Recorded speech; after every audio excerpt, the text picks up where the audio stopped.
You streaming? Yeah. Stream Sundays Family, too. family. You see it? Alright, Peace. Pops. What's up, brother? You see it? You already know.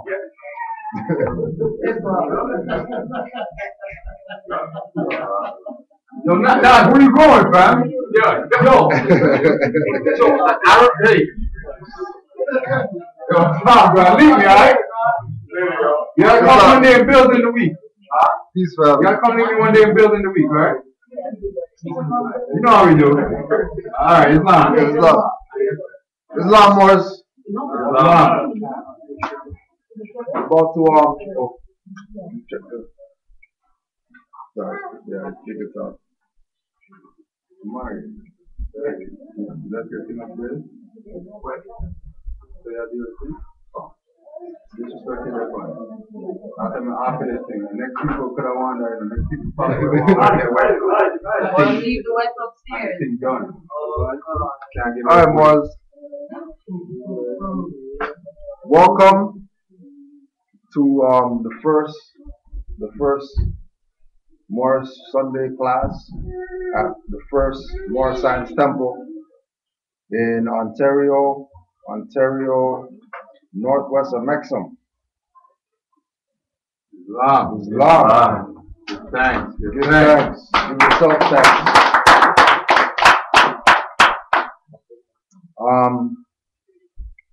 We're gonna start from the beginning, so everybody has a clear perspective of what it is that we're up against, right? And why we're doing what we're doing.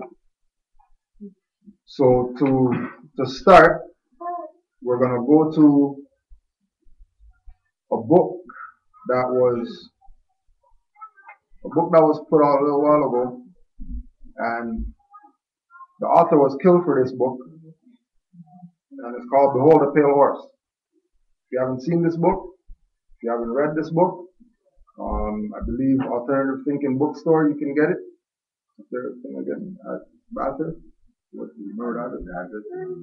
Alternative Thinking Bookstore.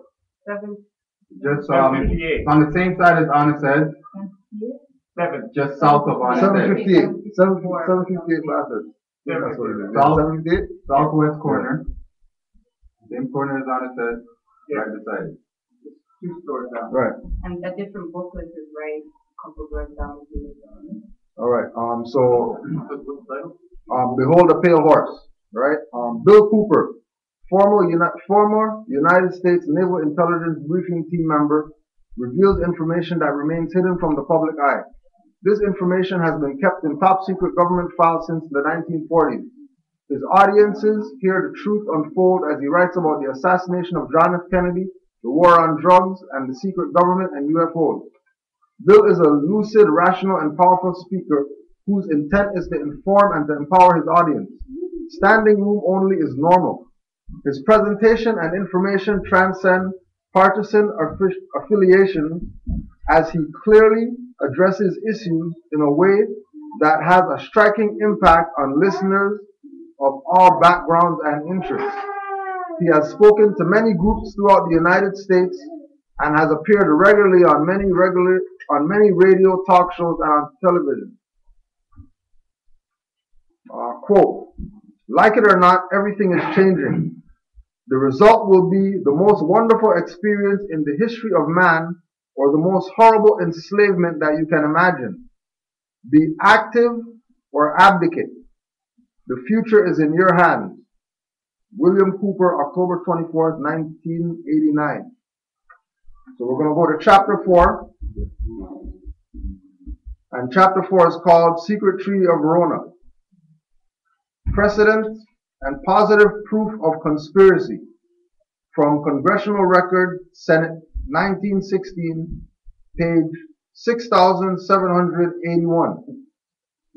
So you can see why it's a secret, based on what page it's on in the Congressional Record, right? Page 6000. Congressional Record, Senate, 1916. And as well as reading through this, we're gonna parallel Noble Drew Ali with this information so we can see that everything that Noble Drew Ali did, there was activity done by foreign powers to either usurp what he brought or to bury it and have people following what the foreigners are going with, right? To see how we got so lost. So remember, this is 1916.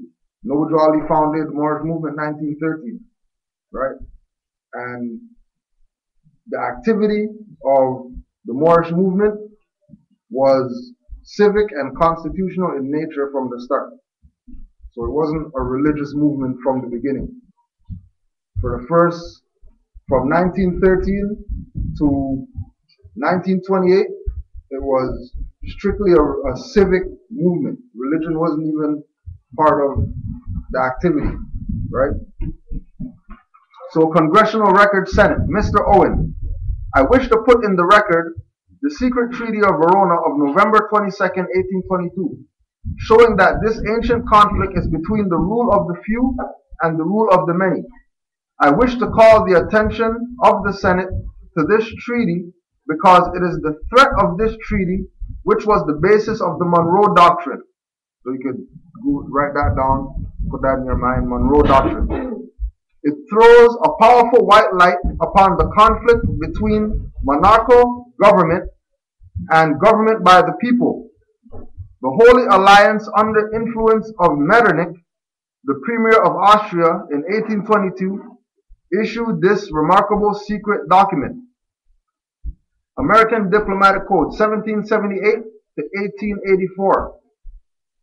The undersigned specially authorized to make some additions to the Holy Treaty of the Holy Alliance, to the Treaty of the Holy Alliance, after having exchanged their respective credentials, have agreed as follows. So let's stop there for a second. The undersigned. So the undersigned for Austria, Metternich; for France, Chateaubriand; for Prussia, Bernstedt; for Russia, Nesselrode. So the undersigned, specially authorized to make some additions to the Treaty of the Holy Alliance after having exchanged their respective credentials. So exchanging their respective credentials means that status was the first issue between these individuals that came together, right, to put this Treaty of Verona in place. The first issue for them before they can construct this document was status. Who are these people? Right? Remember, after having exchanged their respective credentials, the undersigned specially authorized to make some additions to the Treaty of the Holy Alliance. Right? Yeah. First issue is status. Article 1. The high contracting powers, being convinced that the monarchical principles as the maxim of the sovereignty of the people, with their efforts to put an end to the system of representative governments in whatever country it may exist in Europe, and to prevent its being introduced to those countries where it is not yet known. Article 2. As it cannot be doubted that the liberty of the press is the most powerful means used by the pretended supporters of the rights of nations to the detriment of those princes, the high contracting parties promise reciprocally to adopt all proper measures to suppress it, not only in their own states, but also in the rest of Europe. So we're going to go to Noble Drew Ali, 1928, the Moorish Guide newspaper. And this was printed for the nation of Moorish American.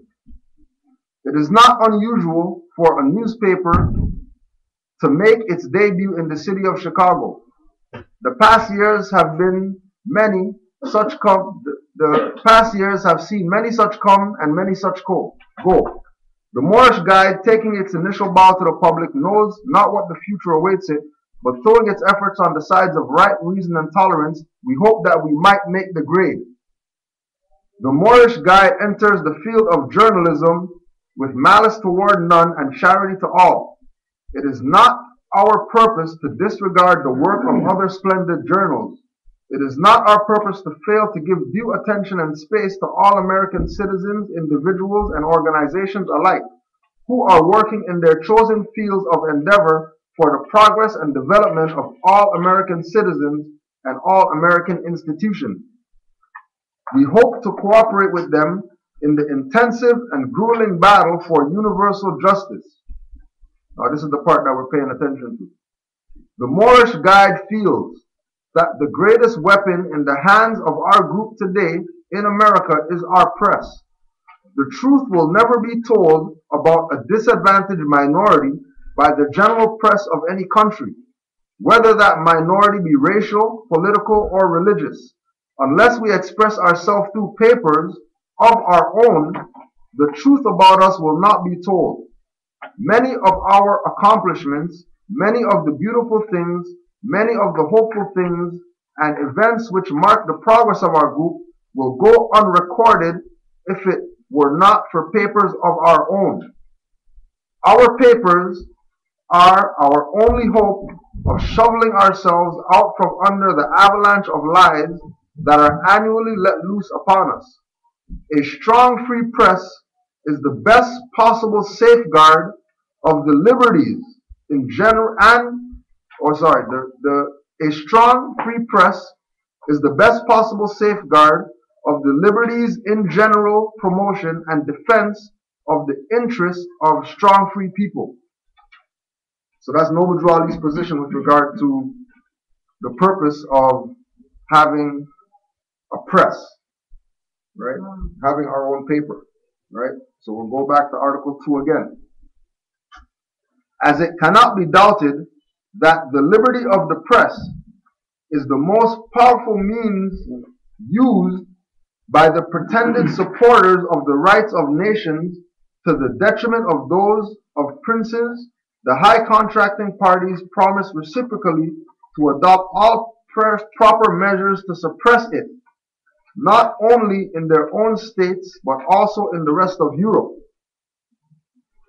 So, suppressing the press was part of the practices, or having control of the press was part of the practices of the powers that were implementing this Treaty of Verona, which has come out now to be a secret treaty, right? Noble Drew Ali told the Moors that papers of our own, right? Papers of our own means that it's ours. It's not Toronto Sun, Star, Globe and Mail, whatever, right? Our own paper. So we can put our own stuff in there, right? And we're not talking about our own paper like Share and Caribbean Week and all those ones either. Right? We're talking about our own. That we go to the producers. We get them printed ourselves. We go pick them up ourselves and we deliver them ourselves. Right?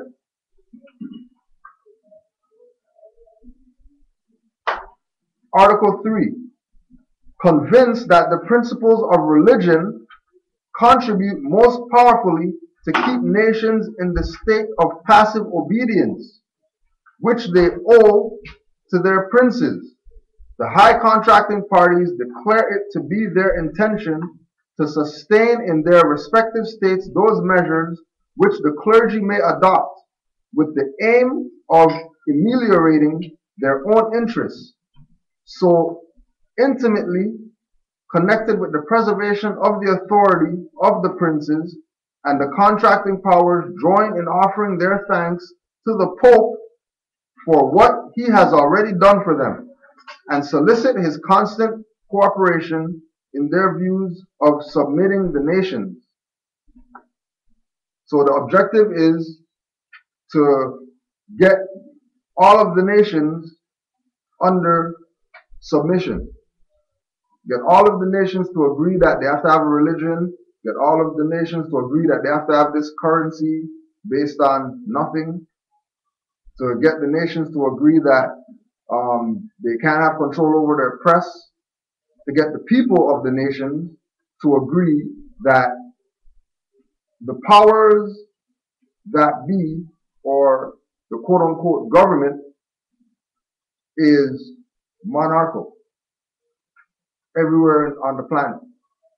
And the monarchical governments of the planet are blessed to be prosperous by the Pope, who is Roman, who is a direct contradiction to Hannibal, who was from Carthage, who warred with the Romans. So this is where the headbutting between us and these corporate people come in, right? This is where the importance of noble duality comes in, because as we can see everywhere out there, all these governmental corporate nations are pushing stimulus packages, pushing fiscal cliffs and all this type of stuff, right? Meaning that their time is up. Their time is over. All they can do now, because they're bankrupt, is liquidate all the property that they have. Logically, anybody who's bankrupt, that's what you're going to do. Sell the stuff that you have to make money, because you have none. Our problem, mainly Negro, black, colored, so-called people, is that we don't know that we're the property that they're about to liquidate. Right? We think that Noble Drew Ali came as some black leader guy, and his purpose is to bring us back to Islam and have us follow this religion, when from the start the movement wasn't founded as a religious organization. So for people to make the assumption that this is a religious movement, like when they hear about Moorish Science Temple, oh, is that religious? Like automatically that's where they go in their mind. They're already wrong, right? They've already casted themselves into hell, because you're actually going against what the Prophet said is a civic movement, it's not religious. And if you're saying it out of your mouth, when you can just go read what he said, and it would tell you right there that this is not the religious movement. There's a religious application to it, but the movement's not religious, right? Going back to the treaty. Article 4. The situation of Spain and Portugal, right? The situation of Spain and Portugal unite unhappily all the circumstances to which this treaty has particular reference. The high contracting parties, in confiding to France the care of putting an end to them, engaged to assist her in the manner which may be the least compromise, which may be least compromise with them and their people, and the people of France, by means of a subsidy on part of the two empires of 20 million francs every year from the date of the extinguisher of this treaty to the end of the war. Article 5. In order to establish in the peninsula the order of things which existed before the revolution of Cadiz, and to ensure the entire execution of the articles of the present treaty, the high contracting parties give to each other the reciprocal assurance that as long as their views are not fulfilled, rejecting all other ideas of utility or other measure to be taken, they will address themselves with the shortest possible delay to all the authorities existing in their states and to all their agents in foreign countries with the view to establish connections tending toward the accomplishment of the objects proposed by this treaty. Article 6. This treaty shall be renewed with such changes as new circumstances may give occasion for, either at a new Congress or at the court of one of the contracting parties, as soon as the war with Spain shall be terminated. Article 7. The present treaty shall be ratified and the ratifications exchanged at Paris within the space of 6 months. So the secret treaty of Verona was set up in order to destabilize all the republics of the world and get them to adopt this monarchical pseudo authority, right? What they don't know is that when they adopt it, they gave up everything that comes with birthright. And once you give up once you give up the birthright issue, you become that same property that they're going to be liquidated automatically. It's not anything up for debate. Once you're nationless, then you fall under the jurisdiction of those who are about to liquidate because they're bankrupt. And this is where our people have to correct sooner than later, because it's a repetitive theme with the nations of the world. It's a repetitive theme that the U.S. is a private corporation, and everybody's starting to figure that out, right? During the Taj lecture, Grand Sheikh Taj was talking about Hillary Clinton having a meeting in the Ben Franklin room, and then when she's in the Ben Franklin room, they have a Moroccan flag sitting on the table, but then behind her they have the Stars and Stripes, right? So they have the Stars and Stripes lined up behind her, but then on the table that she's sitting at, there's Moroccan flags on the table in the Ben Franklin room in the White House or whatever, right? So there's something that I remember I seen a picture the other day with the both flags, but they were behind somebody, right? Yeah. Both of them actually. Right. So this is, huh? 3 of them, right? It was 4, right? Two each, right? So is this something new that's coming out now that they do this, or were they what Taj is explaining is that because of the fraud of them being U.S. and pretending that they're the government, the gig is up. And the gig's up. So now, whenever they present themselves to other nations that are in alliance or allegiance with the Moorish Empire or whatever, they have to play like this is still 1786. Yeah. Right? And all the flags are in place and everybody and they make it look good. Also, that was in the White House. Yeah. It's called the Ben Franklin room. I don't know where the Ben Franklin room is. I don't know if it's in the White House. What are you talking about? So this is something that they're doing. It's something that they've recently been doing, or they've recently been exposing that they've been doing. This is something that is recent because of the fraud is catching up to them. Yeah. It's catching up to them. But remember, they're only if they speak to like if they do State of the Union address or whatever, they only have the state flag, the Stars and Stripes there, right? So it's not necessarily for the people here when they put the Moroccan flag up and they rep it properly. It's for the people on the outside that are looking in, because everybody wants to see what's happening with this corporate conspiracy that's been going on, right? It's like it's even in her speech when she's speaking on what she's supposed to speak on.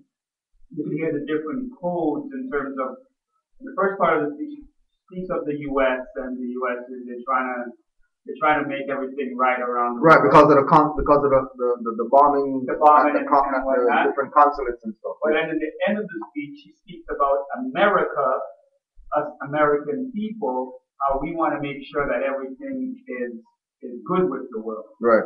So it's like it's coded in a sense that yeah, the U.S. is over there doing whatever, but as Americans, we want to make things right. Right. Right. So it's like a Oh, so two-part. it's like they, okay. Yeah. It's But giving you you like, don't hear it properly. Like in the beginning, she says the U.S. so they're talking about But then by like the people in the state pretty much. the state, but then in the end, she's talking about America. Right. America. People. Right.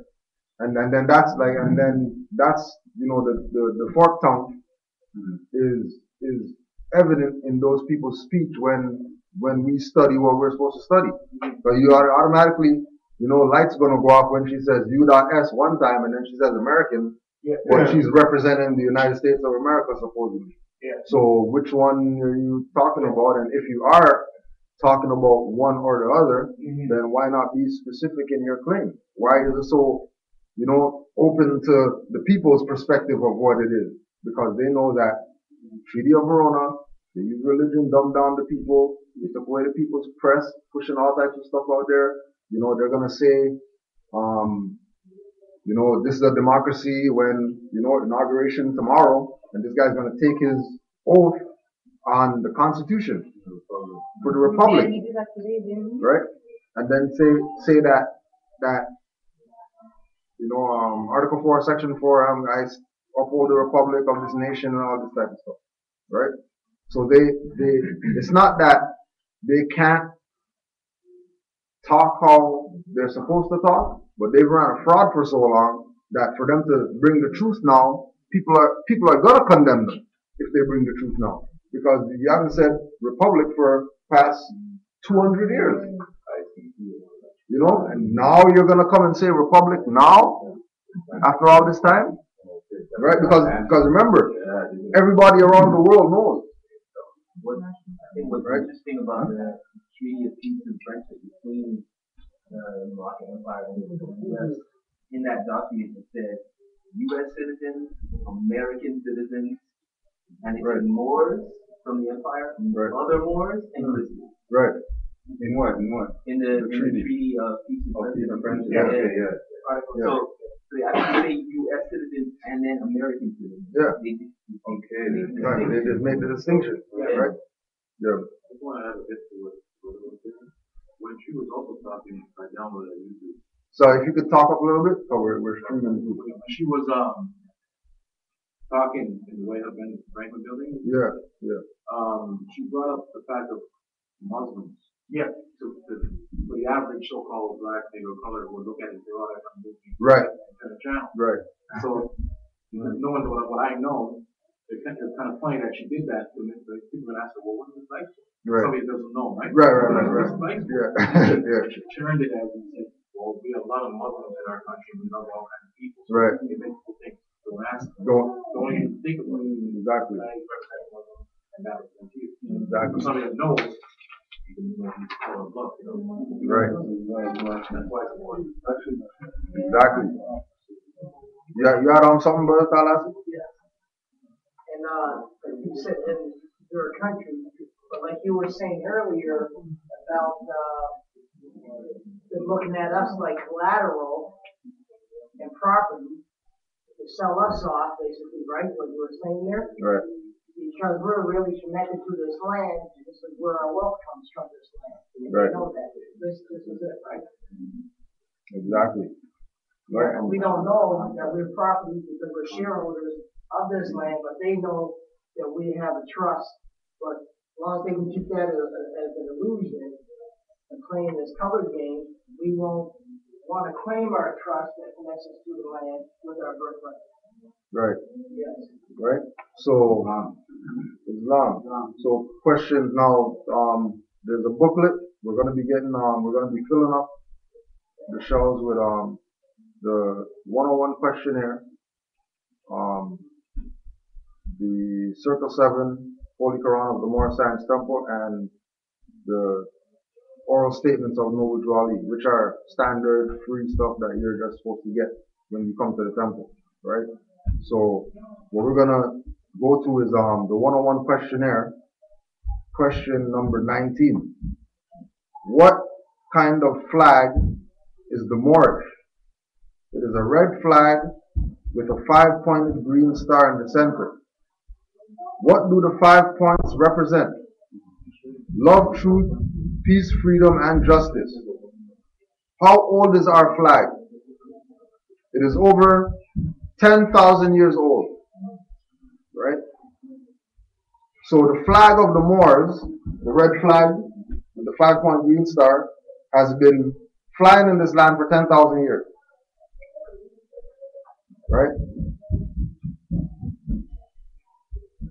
The 5 points on the star represent love, truth, peace, freedom, and justice, right? The 5 points on the star also represent arm, leg, arm, head, right? Now, if we take off the 2 legs, right? If we take off the 2 legs, we just have a head and 2 arms, right? The top point is the head, the 2 arms and the 2 legs, right? Man standing up like this, right? If we take the legs off of man, right?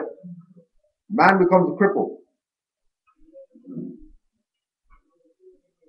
If man is a cripple, then he's not going to be active. If he's not going to be active, then he's going to be considered 3/5 of a human being. Right?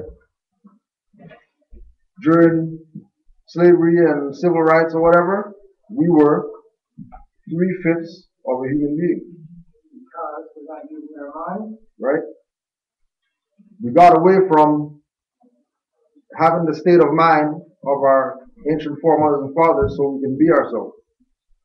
Right? And in order to be, you have to be moved. You have to be active. You have to be able to transport yourself. The only way you're going to do that is with legs. So Noble Drew Ali came to bring our legs back. So we can take our place and have an impact when we go out there. Because as Negro black colors, we're not going to have any impact going on. Because they're 3/5 of a human being and you're not 5/5.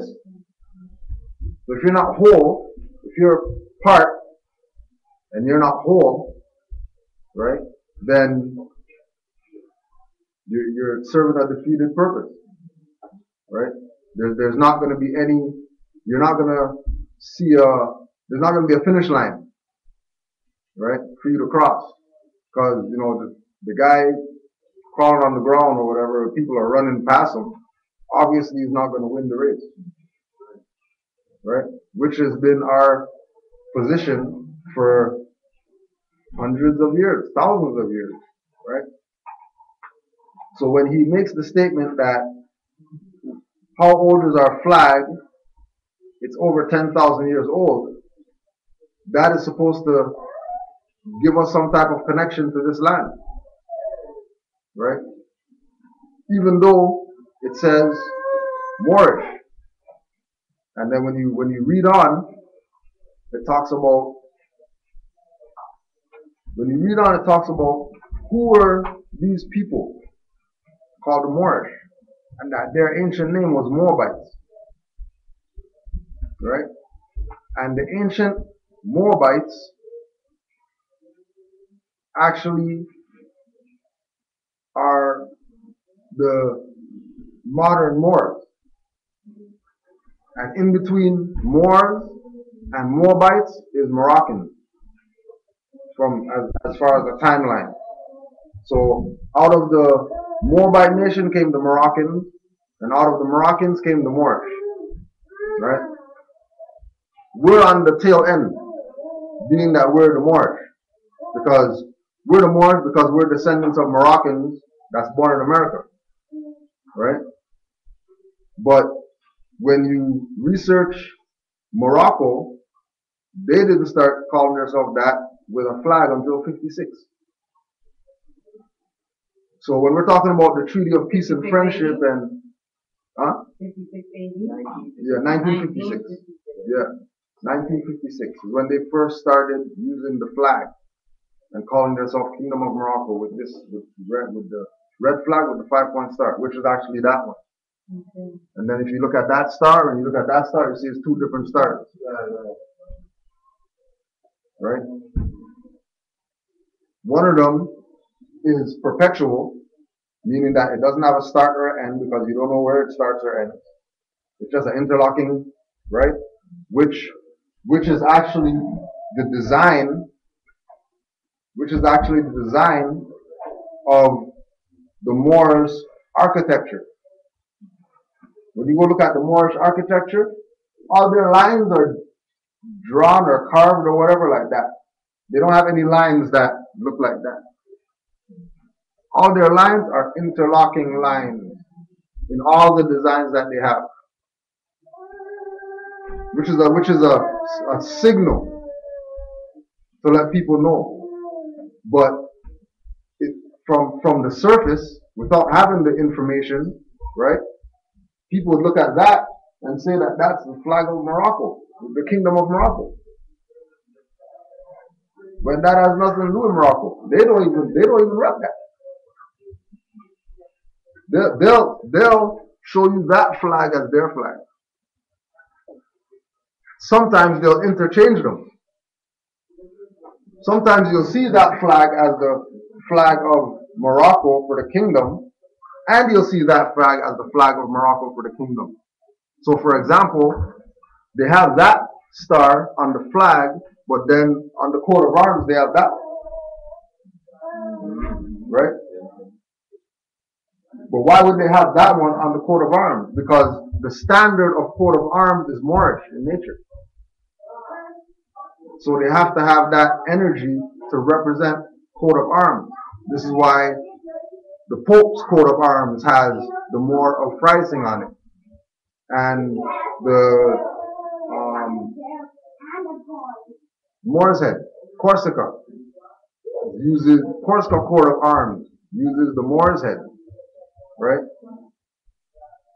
Because if you're going to usurp something from somebody, right? Whatever it is. If we're gonna tap into those guys next door water supply, so we can get water over here because we don't have any, right? It would be in our interest to not let them know that we're taking their water, right? So all they see is their water going down. They don't know why when they go like this, there's nothing coming out the faucet. You know, in their mind, everything's supposed to be working. You paid the bill yesterday, like, what's the problem? Right? But without being investigative in their mentality, in their approach, they would just let it be nothing. And they'll leave that place where they know that they paid the bill for the water and water's supposed to be coming, and they'll go somewhere else and get water. Opposed to trying to figure out, follow the line and see how come the water is not coming up, right? So when we get investigative in our approach, and we read things like the Treaty of Peace and Friendship, and the Sultan of Morocco signed and gave authority to the United States in order for them to be recognized as a government or whatever, immediately we're going to think about 1956, and who are they talking about? Who are these people? Who was this Moroccan government, Sultan, that they were going to if the Kingdom of Morocco wasn't around until 56? Well, to bring back the full circle of what you're saying about when you said, because I think we were even maybe start this point because you were giving the breakdown of Moabite, Moroccan, right, and then more, yeah, and then saying we're descendants of Moroccan, and we're descendants of Moroccans born in America, Right. which make us Moorish, Right. right? But then I think at your point you were trying to make the point of where is Morocco really? Right. Yeah. Yeah. Right. Right. It wasn't even established 100 years ago. Right. Over there. Over there. So Right. that's why you have to put things in perspective. Which Morocco? When are they talking about? Or what time of Morocco are they talking about? Are they talking about here? Or are they talking about over there? Right. Right. There's a lot more. Now that comes into America. Now, maybe a lot of people don't know America as we know America. Can you explain America, please? Okay, so it's taught that Amerigo Vespucci is where the name or the word term America comes from, right? When by being part of the temple, you get access to information that isn't privy to the majority of people. Only because they're not members. But majority of people were members of the temple and they got this information already. They just chose not to give it to the people, right? In order to be able to sell to them their birthright, opposed to giving it to them, right? So when you check out the word America, right, is made up of a prefix and a suffix. So AME in Amexem and RICA in Africa make up America. So AME of Amexem, the prefix AME, and the suffix RICA of Africa make up America. So that means that America was once called Africa at one time, not just over there. Which is why over here could be called Morocco and Egypt and Niger and Mecca and all these names that are attributed to the East that in the Journal of the Moorish Paradigm, Hakim breaks down the exotic map that's showing all of these states with cities, towns, or whatever named after countries across the Atlantic. Right? But again, if we're not members or if we're not studying from Moorish adepts, we're not going to have this information. And we're going to be lost when we go out there and study. Because when we go out there and study, believe me, they're not going to be telling you about Moors and the North Gate and the Moroccan Empire and right. They're going to tell you about Ottomans and Berbers and Muslims, right? More so, our people won't disclose the Moorish connection, right? Because their idea of the Moorish connection is those guys are some Arabs and Arabs put us in slavery, so forget the Moors, right? Just like, Europeans are the white man, so they're the slave master, so forget about them, we don't have nothing to do with them, right? But then when you go to a European will tell you that, my coat of arms for my family name, Scott, has a Moorhead on it. And they accept that as fact and they don't have any problem with it, right? They're not trying to run away from the fact that Moors are connected to them or that they're connected to Moors. They accept it. If you Google Corsica Moors, more pictures would come up of Europeans holding the Corsica flag than Moors. Exactly what you're talking about. Someone sent me a text right there, and exactly what you're talking about. The flag, yeah. Right? What's that white flag with the red? Yeah. Yeah, the four Moorhead, yeah. Okay, that's right. Spain actually acknowledged that it was the Moorish people who been here before. Right. Even on their press, Yeah. on regional press, Right. you see the black. Right. Right. But they they kind of flip it a little bit Yeah. and make it more. Right. But remember that, you know, we have a lot of um, damage control to do because we're very damaged mentally, right? So one thing that has to be a standard, which is the importance of Noble Drew Ali, right? One thing that has to be a standard with Moors, whether you're adept, whether you're novice, just coming into the movement, is that we have to understand question 85 of the 101 questionnaire.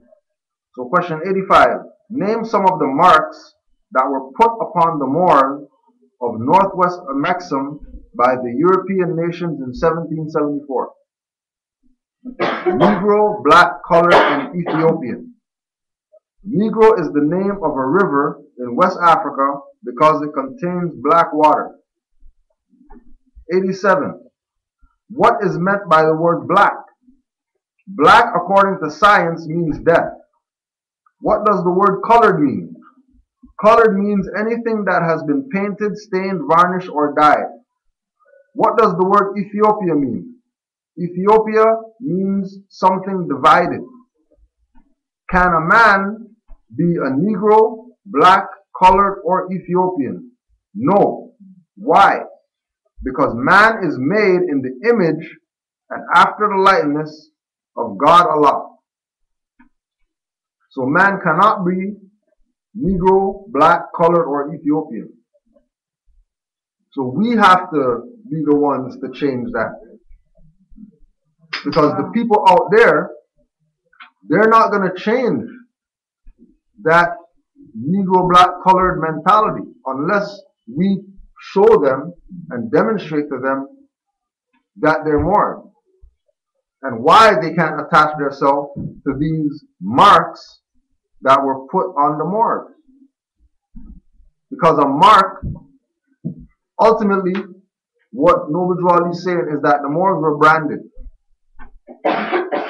And branded isn't a piece of metal in the fire, put it on your skin.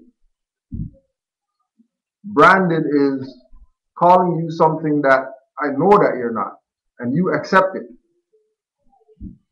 That's branding, right? So when we say,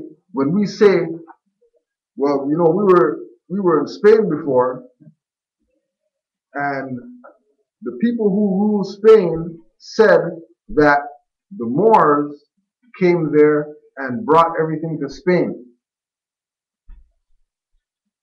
So that means Spain acknowledges black people. The wrong statement. Because there's no such thing as black people. Because they're more. Right? And again, it's coming back to this block that we have to shatter in our mind with regard to our identity and who we are and whereabouts we're going to go forward with this. Because we can't go forward this with a black mentality or a Negro colored Ethiopian mentality. Like I said in the presentation, my friend, that he learned, when I say black people as more, they don't learn a black person as a more. They learn more. And he's the one who told me, y'all started saying that you're black and African American and all this, and we just follow suit, right? Because you guys know who you are, right? Or supposed to know. And then actually, when you go to like a music store to buy CDs and stuff, there's a black music section. Right. This is black music. You know what I mean? They go hard. How do you say what? Like, okay, how do you say black? What? It's not even close to BLA. No, BLA. Right. Same so, thing in French. Right. It's a wrong nigger. Yeah. It's one thing like black clout. that's his true identity. That's Yeah. his true language. Black cloud. Yeah, that's his true language. Right? Because they were the slaves, so they were plowing, black plow, Right. right? They know, they know. Right? He's not Friend told me that. more a nigger, right? Schwarzenegger. Yeah. And because black is a tag for slaves, Yeah, and they're not plowing. more. That's why he's not Certain more a parts of nigger. Germany too, don't they? Like, 'cause I was there a couple of years ago, right, for a little bit, and I was told that like certain streets, that you see the name of the street, and that supposedly means like that. That's what type of people live on that street. Because there's a street out in Hanover, right, and there's a street called Turk Street. And I was saying I was like conventionally or traditionally like, yeah, there would be that street, and there's Turkish people that live on that street. So one day I was walking, and then I looked and I see more street. I'm like, what? No way. I remember when he told me, but like I was in the mood, so I didn't stay. But what I wanted to do was stand there for the whole day and wait to see if I see Moors walking up and down the street, which I know I wouldn't, right? But that just bogged my Wishful mind. thinking. You know, that just blew my mind. Like, okay, so there's a Moore Street, so this is the street that the Moors live on, and it was spelled M-U-H-R or M-O-H-R, right? So it just made me think too, but I didn't go any deeper than that to find out. But When my friend Rob, his father, on his ID is June 1931. That's his book.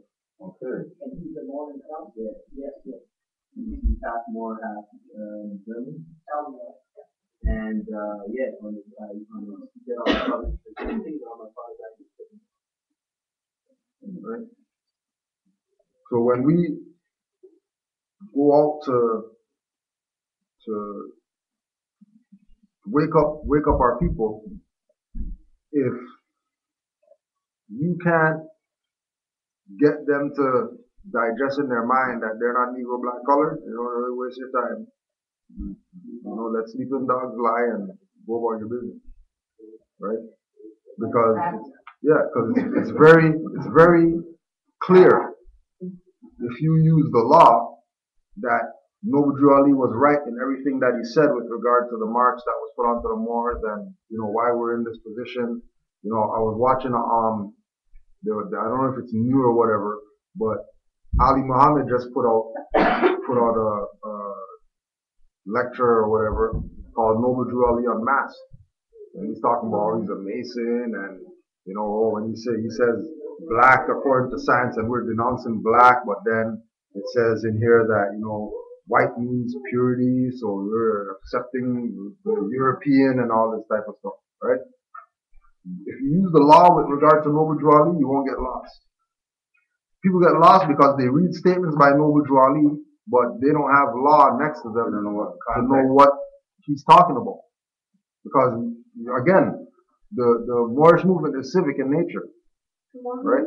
So being that it's civic, it has to include the application of law, right? Like it has to include that. We can't continue to, you know, like we don't have to rebut wrong people, right? We don't have to rebut frauds, prove them wrong, and nothing like, yo, you're wrong. There's nothing to prove, right? You know, I know what it is. They can say whatever they want out there, right? But it's our position to address them that they're wrong. Not prove nothing. You're wrong. How are you wrong? Come to the temple. I'll tell you. You got class every Sunday, every Tuesday. We'll break it down for you. You got 2 hours. You know what I mean? I don't be typing no messages to you about why you're wrong. Or come debate you about why you're wrong. Right?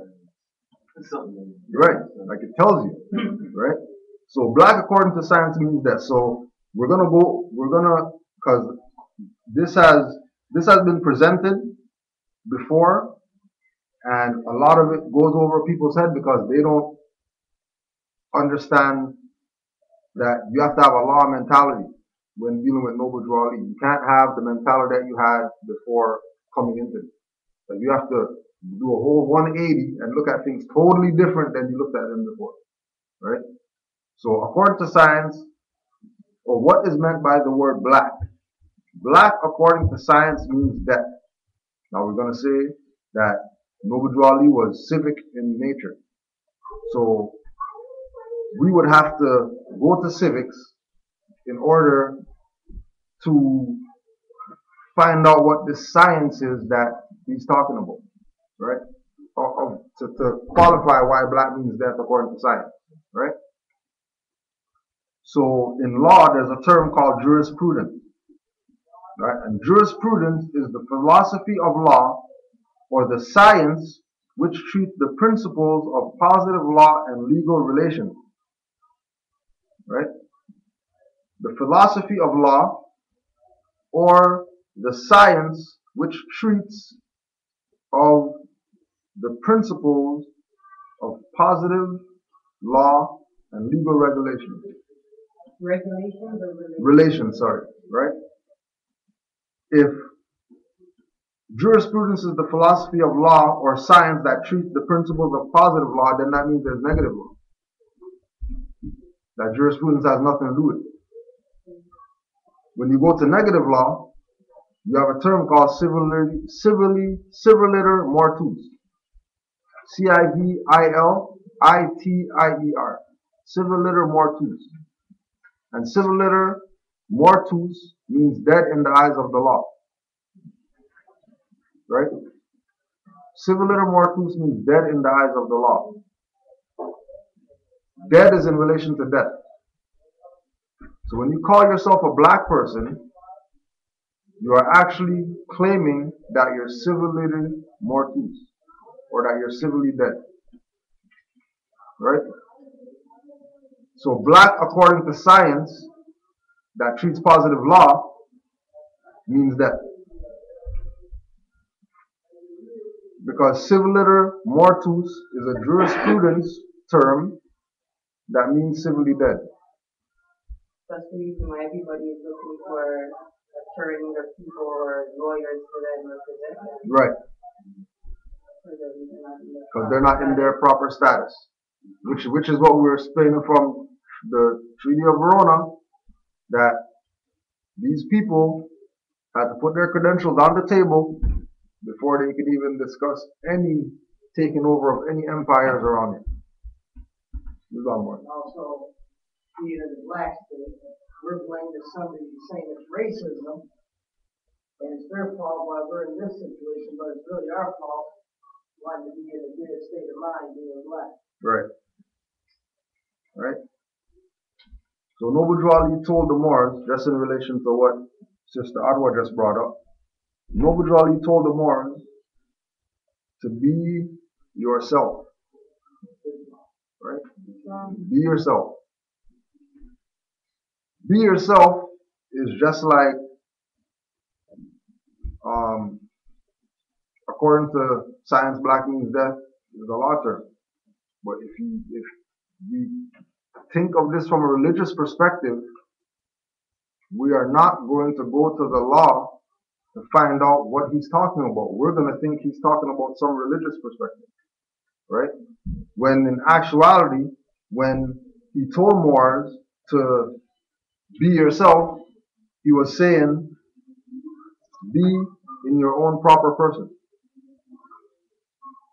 right? Which translates to in propria persona. I-N, second word, P-R-O-P-R-I-A, third word, P-E-R-S-O-N-A. So this is how you're going to start identifying yourself when people say, what are you? Well, I'm in propria persona. And then they're going to get the lines on their forehead because they don't know what you're talking about.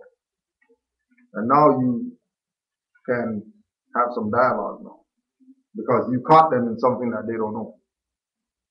And the best thing you can do is find out from somebody what they don't know so you can tell them, opposed to telling them something and hope that they don't know it and now they're going to come, gravitate to you. Best thing to find out what they do know, and then you know where the gaps are, and then you can fill in their gaps for them, right? So when they ask you who you are, you're going to say, I'm in propria persona. What's that mean? That means in one's own proper person. Get the lines? Right? And then you tell them, in propria persona breaks down that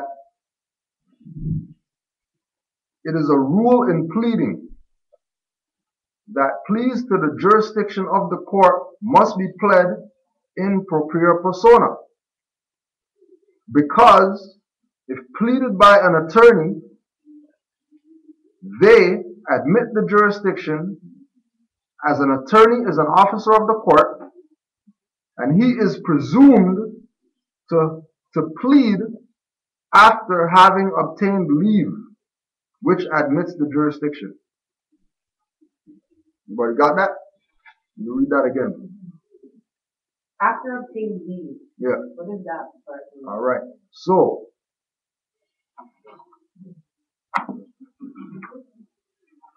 and this is what we're supposed to do. What we're supposed to do is we're supposed to go and get, for example, the Constitution. You get the Constitution, and then you're reading,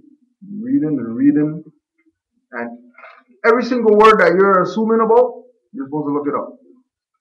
You're not supposed to blow past it and assume that, oh, well, it says person, so I assume that it means living entity. And then you're going through reading the document, you get to the end, and you're like, oh man, this was, 7 pages, this was a lot to read. I got it. Right? No. That 7 pages is supposed to turn into 50 pages. Because you're supposed to look up every single word.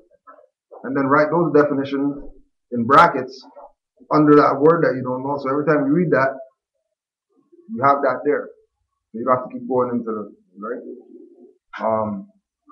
So leave. Leave.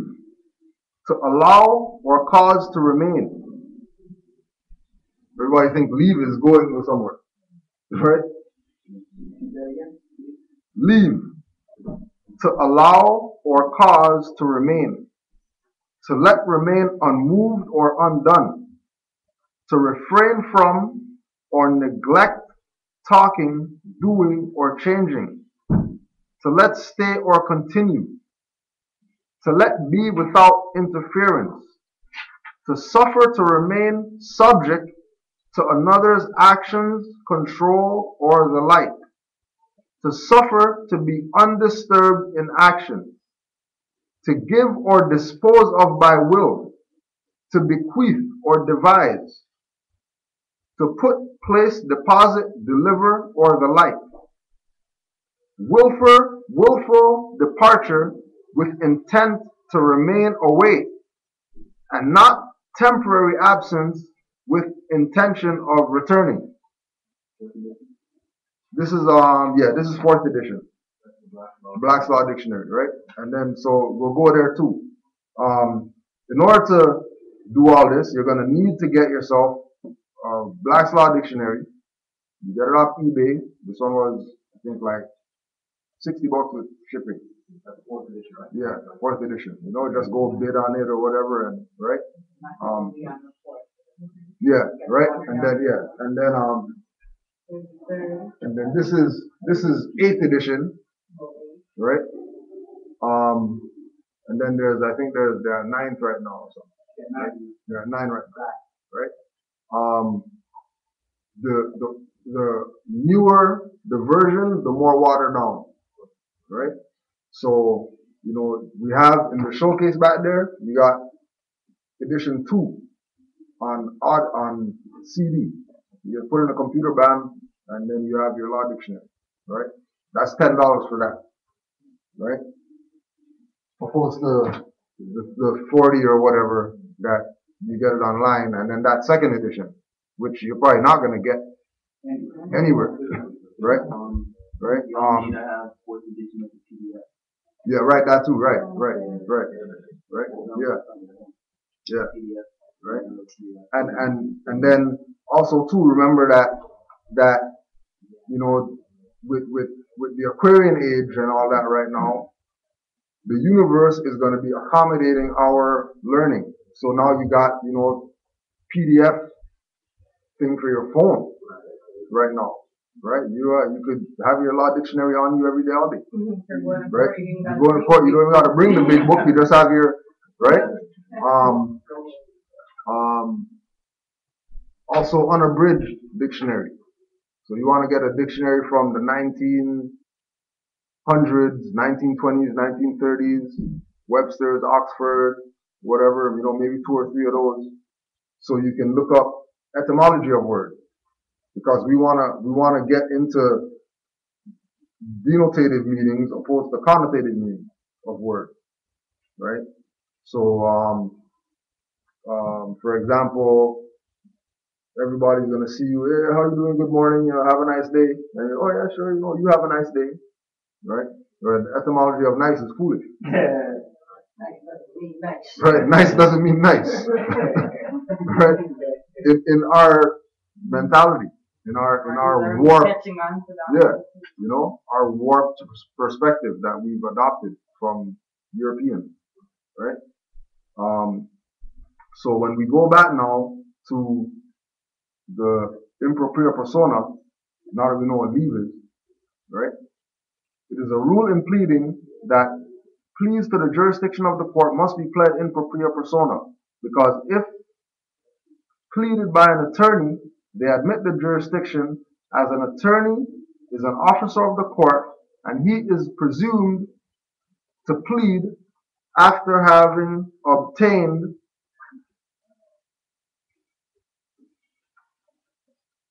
leave. After you defaulting. So because you default and you can't talk for yourself, you get this person to talk to you. But the person that's talking for you works for the court. So automatically you're in the jurisdiction that you're technically trying to say that you don't want to be in or shouldn't be in, and you're making the argument, right? Right? Which majority of people make that argument from the sovereign citizen perspective, right? Where the leave is obtained, because they also obtain leave if you go to court and you're not in your proper person and you don't have a lawyer, right? They'll put one on you just for the simple fact that your mentality or your activity proves that you're not competent. Because if you were competent, you would be in there, with your nation's flag and your constitution, and you would know how to talk, and you wouldn't be battling with the magistrate or the judge or whoever that is, right? Yeah, you wouldn't be battling with them about respecting rights and whatever if you knew the protocol, right? Status is the first issue, just like Treaty of Verona. First thing is status. Who are you up there on the bench? Who are you right there taking notes? Who are you over there standing there doing nothing? Who are you? Right, like what's, right? No different than if you're just chilling, somebody's gonna come ask you for ID. You have a right to ask anybody that you engage for ID. If you have a national mindset, if you have Negro black colored mindset, you ask for somebody for ID, you might get your ass kicked, right? Or they might kidnap you, put you like Lumumba, right? Just because you wanna flap your mouth, thinking that rights are just floating around and you can just pluck at them anytime you want and exercise them. No, rights come out of you knowing about your nationality, your birthrights, who you are, in propria persona, all that.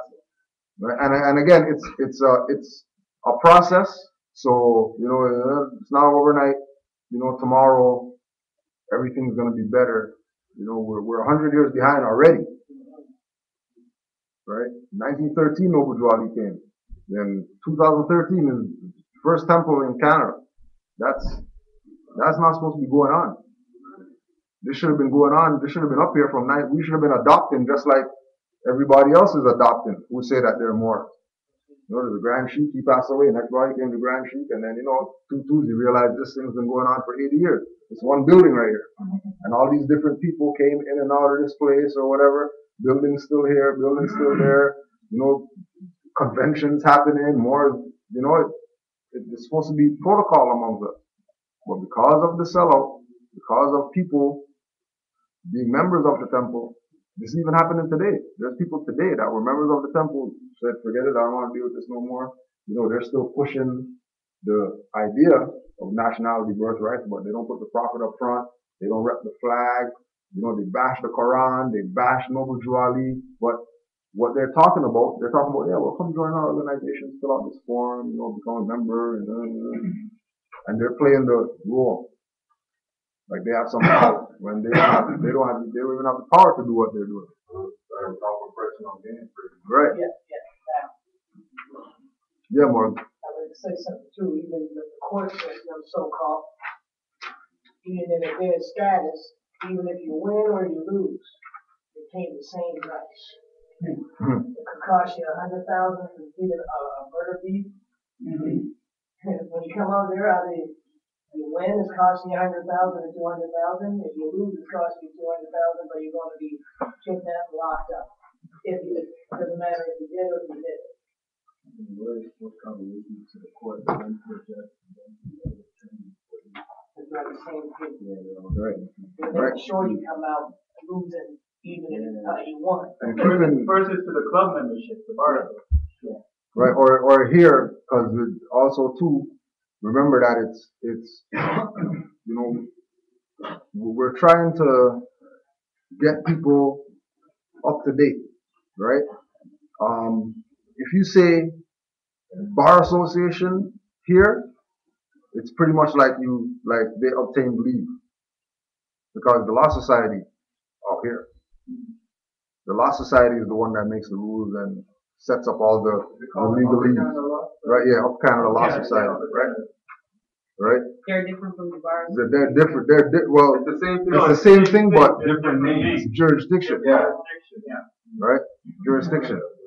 And believe me, they don't make, even if you win, you might come up there smiling, but Jesus Christ, man, I got no house. My car, Right. took everything from my ass. Right. And also too, remember that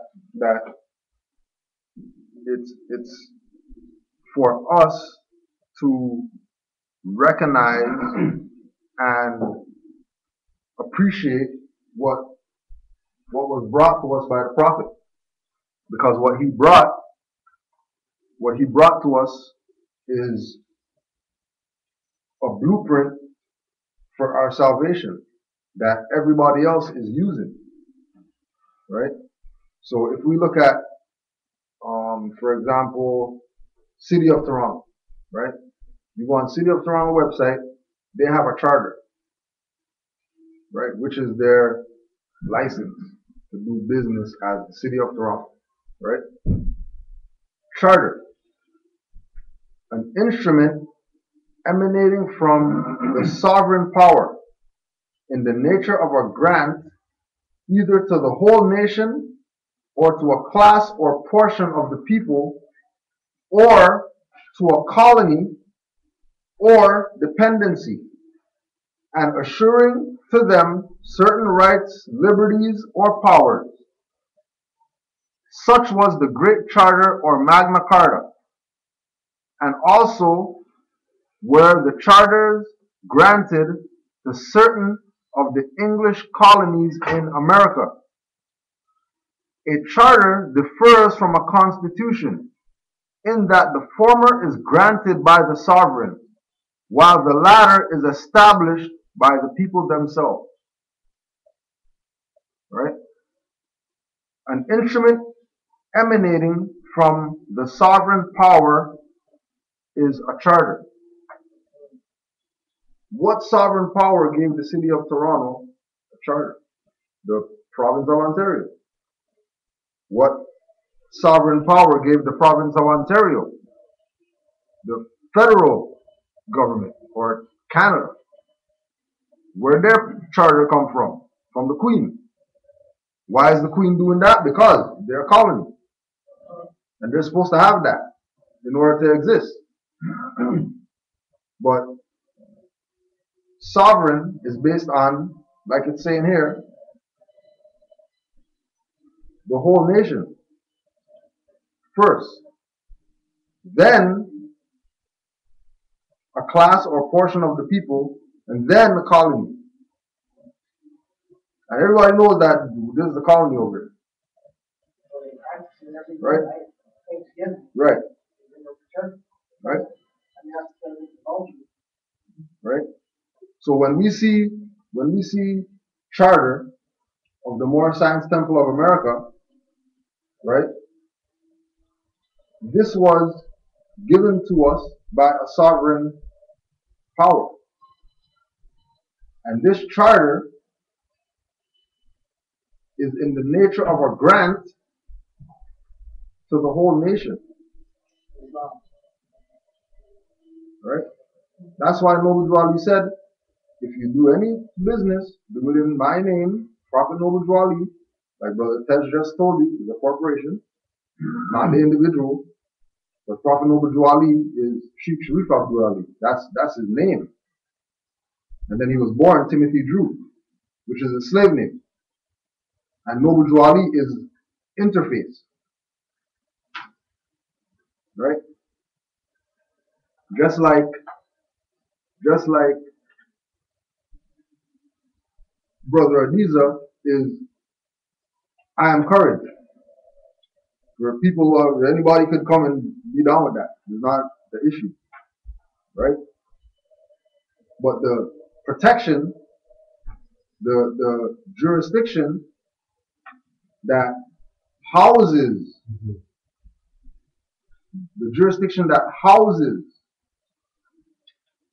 I am courage is the Moorish Science Temple, which is housed in the Moorish Science Temple, which has a charter granted by a sovereign power. Right? Now, not only is it just a charter granted by a sovereign power, but it's a charter with a story. So you can know that this is really sovereign. It's not just, some seals on a paper with a man on it.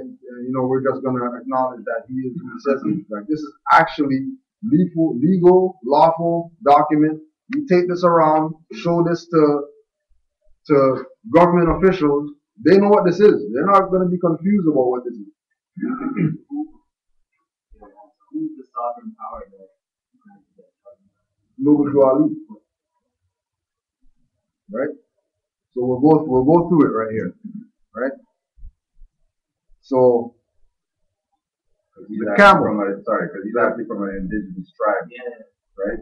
That has that authority or that has that sovereign claim. Right. Right. And he told us to proclaim our nationality, same as his, so we can have access to that sovereign power. To exercise the same thing that he exercised. Right? Which is why if you notice when you came downstairs, on one of the pillars right there, it says permit, right by the light switch. And then upstairs, right at the door by the light switch, it says permit.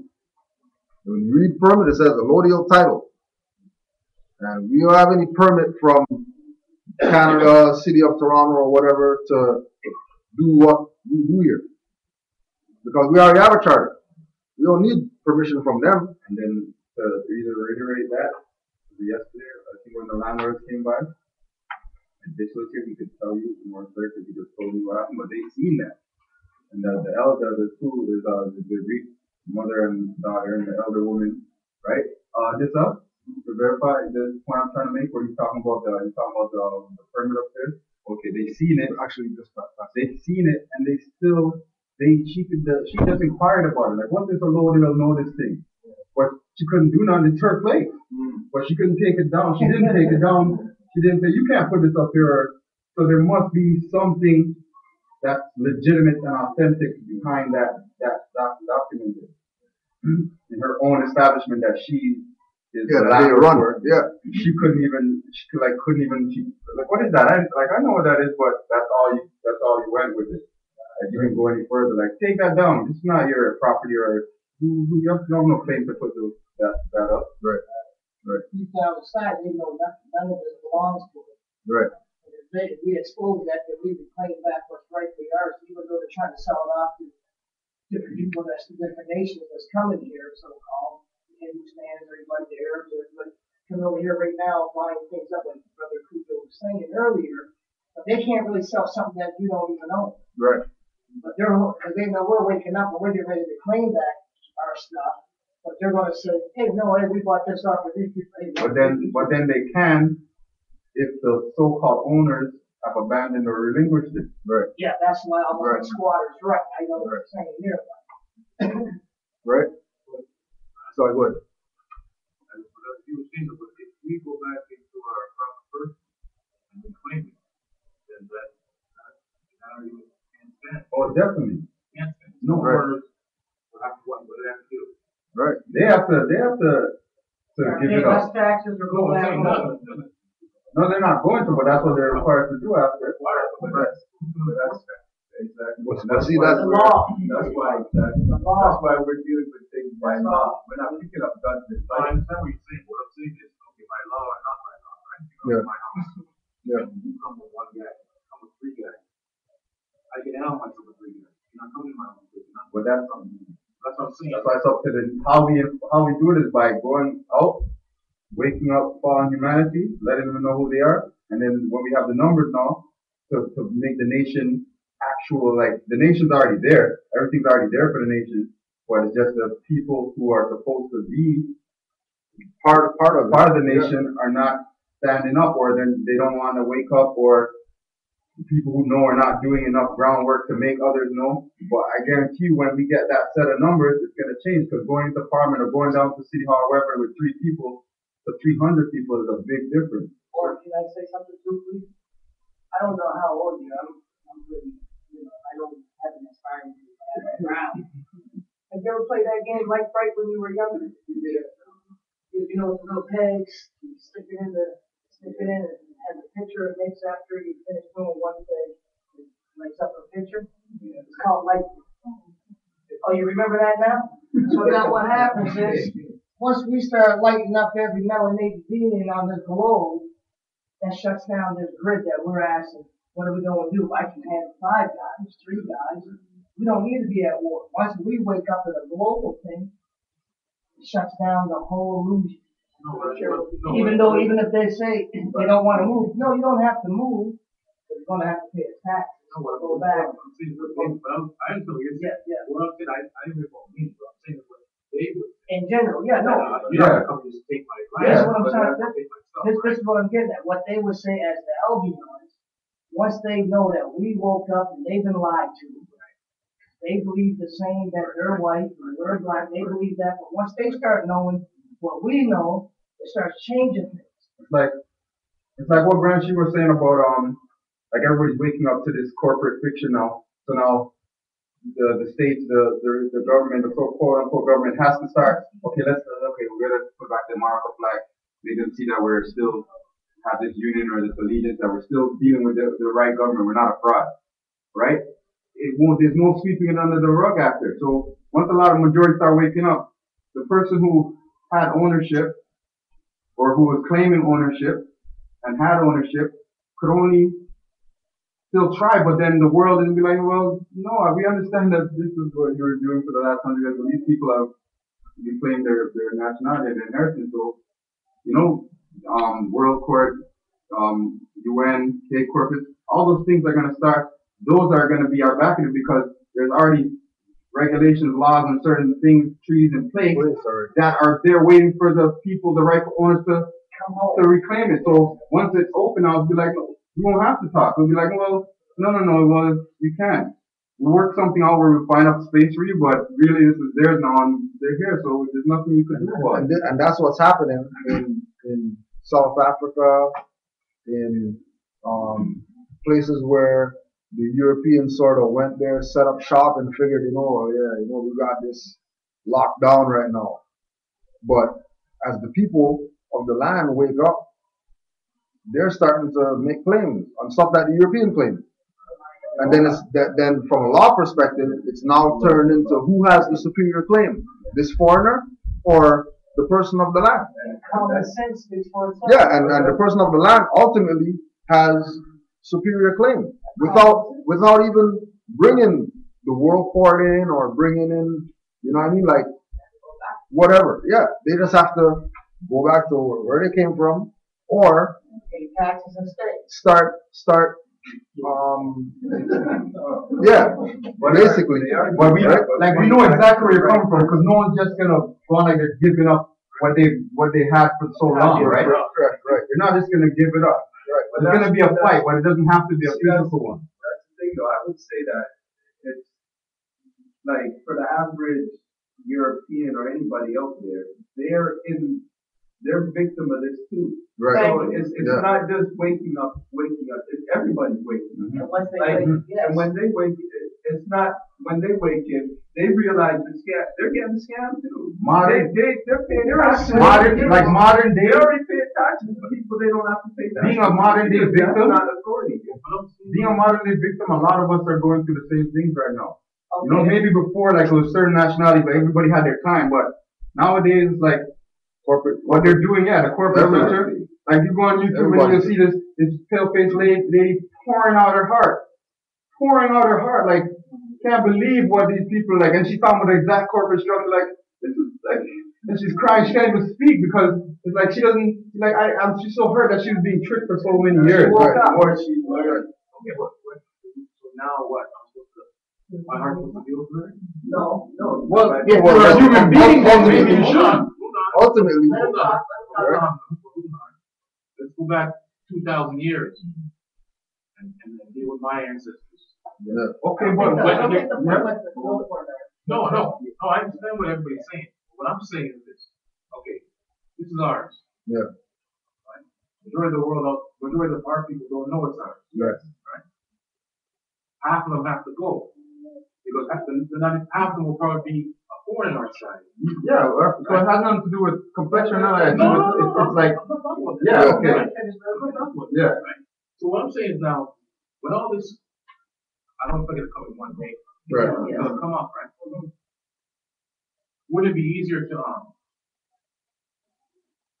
Filter out the bad teeth. no, what I'm saying is like meditate and allow the ancestors to help us in that.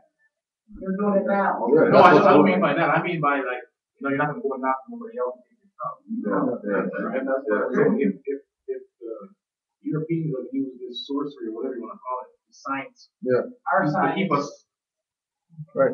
Why can't we use that same science? Yeah, but that's exactly. But this is where. I don't mean by like here. Like I understand you guys do here great. I Have a love it. soul play.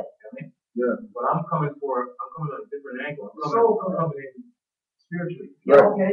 Because the only reason why I'm here Right. in front of you right now is Spirit because guides I'm you. spiritual. Well, let me show you. Right. For sure. Can I- Not physical. Yeah. Can I I speak don't on know it? anybody. Right. Can I speak on it, definitely. Lord? I'll speak on it where you're coming from. The soul play. Now watch how deep this science goes. 6 neutrons, 6 protons, 6 electrons. Everybody hears that, they think about what? 666, right? What do they Well, think no, I don't about? think so. I think, man. No. But I'm just saying what everybody thinks Average. about. The average, not you personally, but now watch this. Now the universe is created by 666. 6 protons, 6 neutrons, 6 electrons. And this is where we manifest from the Muslim flesh and blood. We're from this.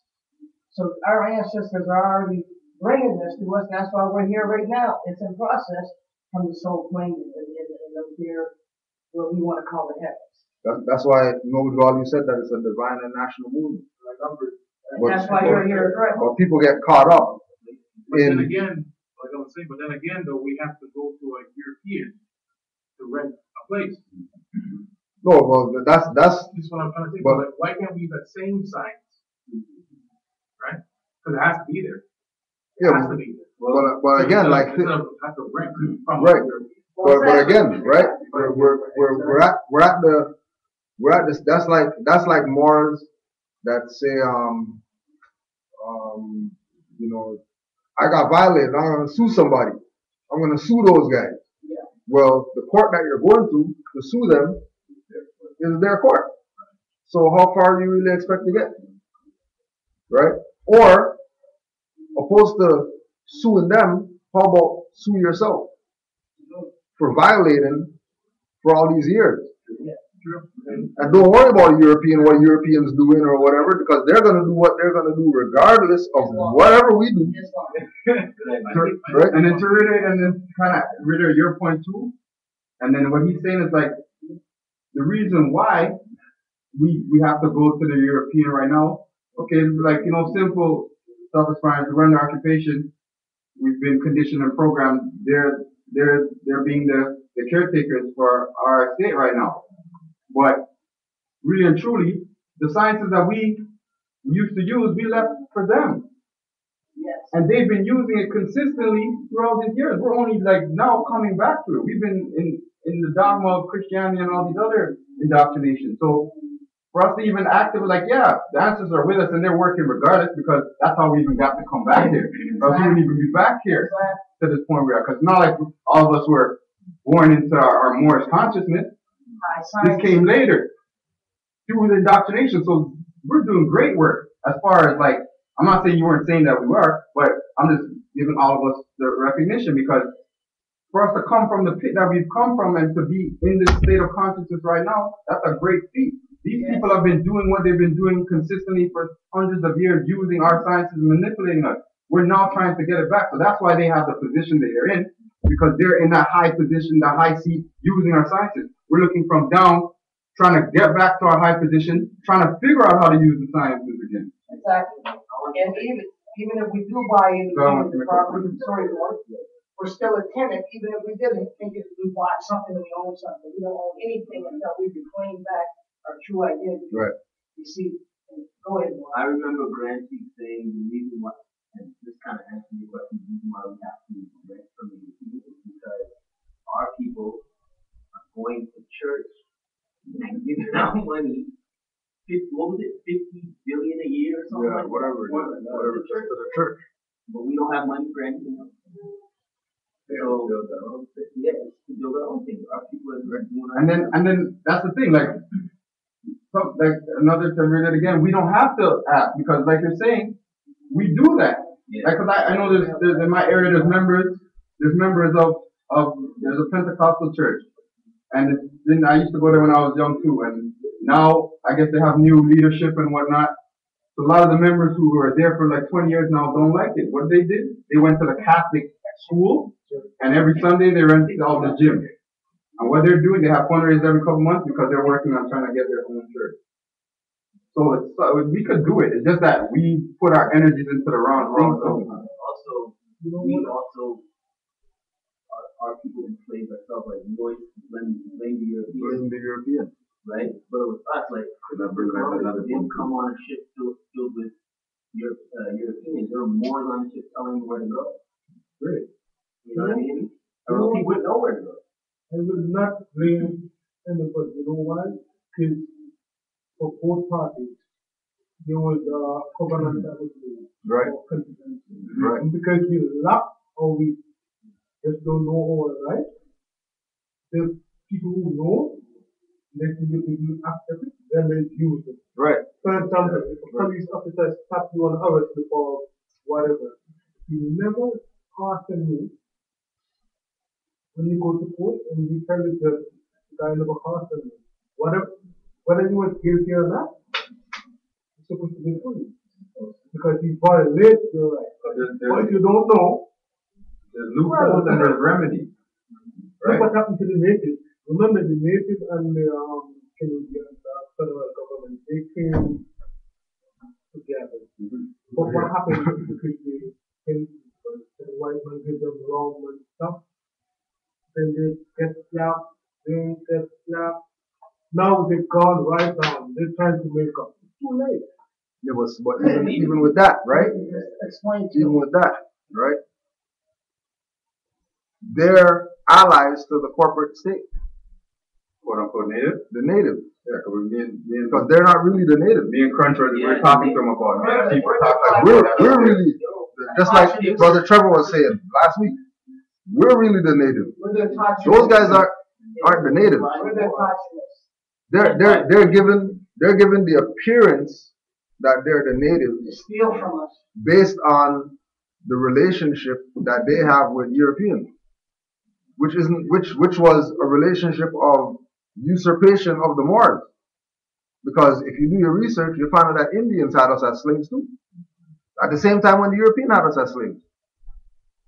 Like they had us on their reserve as slaves. So-called slaves. At the same time when the European was doing it. But everybody's gonna talk about Arab slavery, they don't want to be Moors and whatever, but you go ask all these black people, you want to be Indian? They'll say, oh yeah, I'll be a black Indian. I'll be Cherokee, I'll be Chippewa, I'll be Ojibwe or whatever, I'll connect myself to that. Yeah, but those guys had been in slavery. No different than the Arabs did. But you're not gonna say that you're Moors, but you'll say that you're black Indian. Right? Because again, it's because of, it's because of the brain unwashing that we've been put under. Because if you're brainwashed, then that means you know what's going on. Because washing is cleaning. Right? So, like all these things we have to fix. That's mind control. Right? You know? But then it could work. All these things we have to brainwashed with the right information or the negative right? You know what I mean? And then to add on to what you were saying too, like, should we even feel sympathy for certain people? Like I was talking about the Euro lady. Well, why not? Because we created that situation at the end of the day. Because we created them too. Like they might have put us in slavery at one point in time, but the reason why we're facing that karmic debt is because we made them to be our servants first. That's the true slave. Right? So, and in us doing that, that's breaking universal laws, because there's no one who's supposed to have no power or control over anybody else on that level. This is why the theme, no big guy's a little user on here. Because we don't deal with, somebody have more superior authority, right? If I see paper on the ground, like I'm gonna pick it up and put it in the garbage. Oh yeah, you do it. What do you mean you're not gonna do it? Go pick up the paper, right? You know what I mean? And if we were so powerless at the time, like remember, like 1492, they just like broke the Al-Andalus stronghold, but we still had our power was dwindling, diminishing at that time. I don't know if it was fully gone at that time, but they couldn't just we were still more in numbers than them. So there's no way they could just pick us up and say, well, you guys, if the story is true that they brought all of us over here, like how they say, it would have never just happened like that. But you could have been some stolen out. But we have to give permission. I guarantee you that we said, you know what, well, take these ones, or use these ones, or also, like, if you look at old maps of the U.S., right? You see, like, New Granada, New Granada, I'm just saying, like, if that story is true. And New Andalus and all that. So those Moors that were there, they came and they were chilling out with their cousins over here with their and then a lot of them also, that's when the piracy started. So all the pirates were Moors. That's why Johnny Depp had dread. Yeah, exactly. I was watching all that time. Pirates of the Caribbean, yeah. Also, you talking about Django? No, not even. Never seen that. Hold on, I've never even seen it yet. I've never even seen it yet. So what you just said, Django told that whole story. Oh yeah? But if you can't get through the biological stuff, like the traumatic, you get caught in the dream, which is the signs of what they did, so that the people who are emotional will never ever get it. And then from what you're telling me too about it, like the Samuel L. part, right? So like it's like the statement or the phrase, you play fool to catch wise. Yes. Right? Yes. I'm not Yachty, but that's the old Yachty statement. Along the way, right? But it just means like, and then you can put it, if you put it into perspective, you say, well, maybe at the time, our people were looking at like, well, if we don't comply on a certain level or work with what these people are trying to work with, we might lose more. Because now we just war, and then our people are already starting to have this subordinate nature to these people. So then we're most likely we'll lose all our people. So you know what? Let's leave these people with the 32, 33 degrees. Let them take a couple hundred years, wake back up our people, and then these new Moors are gonna come in, and they're gonna fulfill what we were trying to continue but couldn't continue because of this little hindrance. Right? So it's just a process.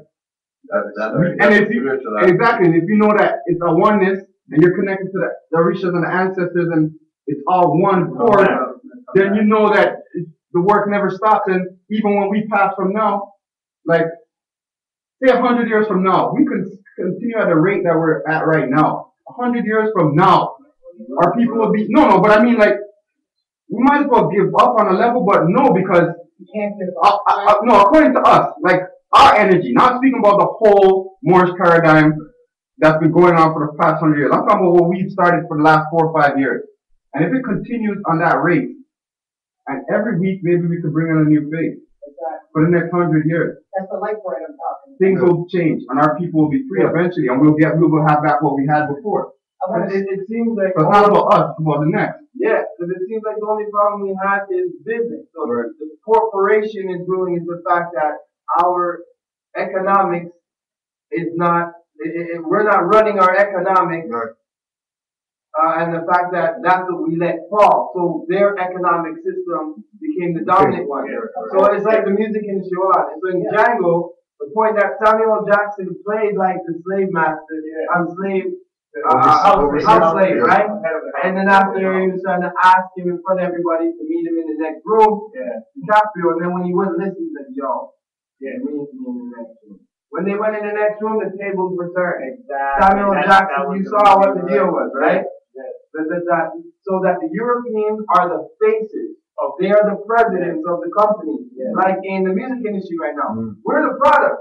We're the master. We're the musician. We make the music. We are the music. Thank you. That's the highest part. But however, we're not managing ourselves. We're not governing our business aspect. So therefore we have to go and we put a European face in front to do all that Jew business. That's all it is. It's just crunching the numbers in that organization. We hired an agent because through that a front man. But because it was their society that was playing that role, like how Jews go to different parts of the world and just become the middleman, the tax man. That's what that is. So it's only that, so just like right now, like you say Jay-Z runs things, right? Because he's the whatever. But he has the president or whatever that face, that kind of thing. That's what's going on right now. Let me show you some numbers they didn't do. They were almost ready to go bankrupt until they got these rappers that started singing little champagne rims and whatever, and picked up the whole business again. Even with keep them in that position as DiCaprio was in, right? And we're still playing the game. And we're going with it. To keep that thing. We're going with it. Or whatever, They can't do it without us. Right. But we don't know that. Exactly. You see what I mean? We're the ones that give them the new ideas. We're the ones that give them the new everything. We show them what everything is. We put spice in our food. We put pep in our step.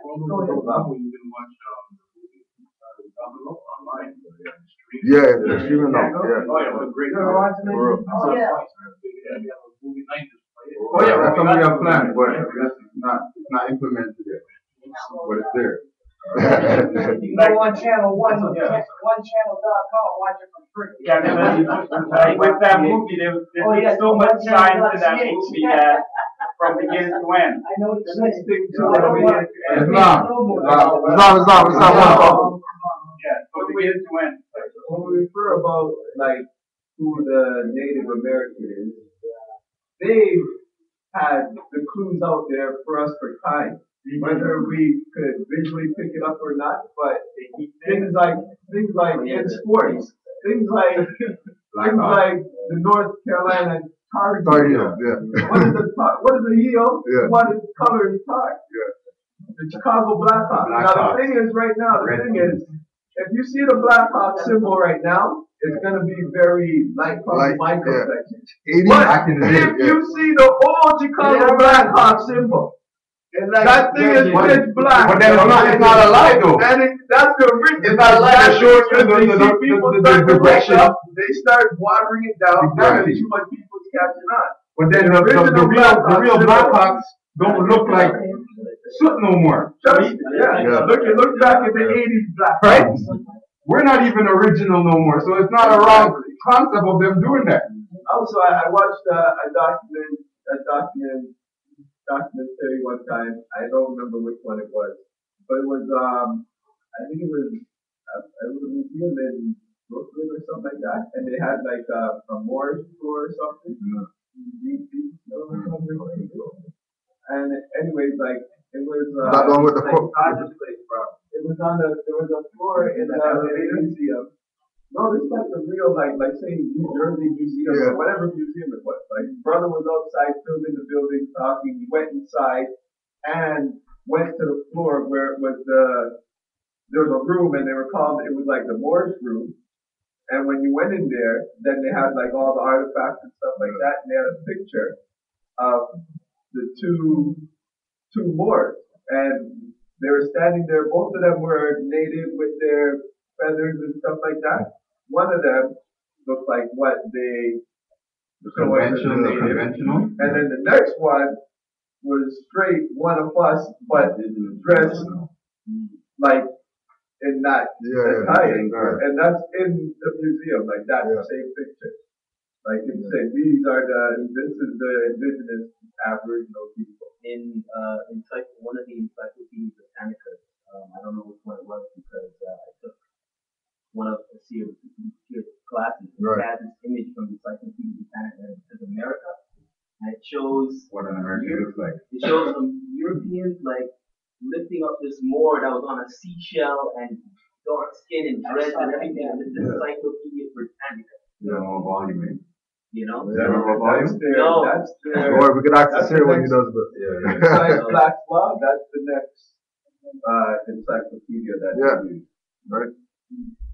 So no, it's all good, yo. That's what this is because when we come into this, if there isn't dialogue discussion, then nobody doesn't know where anybody is.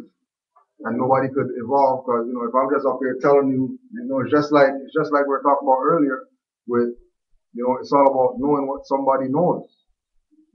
Yeah. So you could school them on what they don't know because them telling you what they know would let you know what they don't know.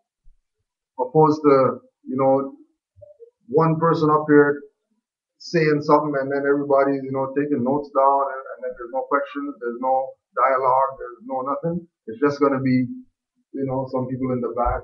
When we do Skype events, if you notice, the speakers are always like, Islam? Yeah. Always do that. Right? Yeah. And then to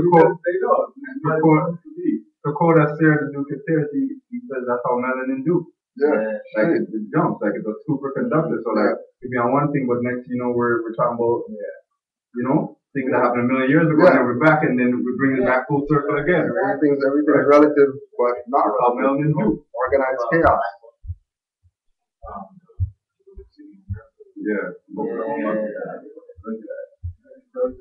All I have to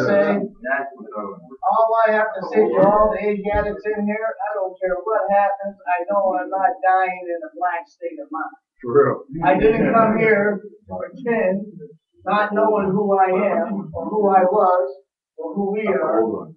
I know when I die, I know what's going on. And also too, with or pass my energy. With like Yasin saying, if we have to look at what we're doing, right? Yeah, we acknowledge Moors out there that's doing other things, but trust me, Moors out there are looking to Canaanland for direction, right? More from Germany. Here, he's not in Taj Temple, Nature's Temple, or whatever. He's in Canaanland. He's right there, right?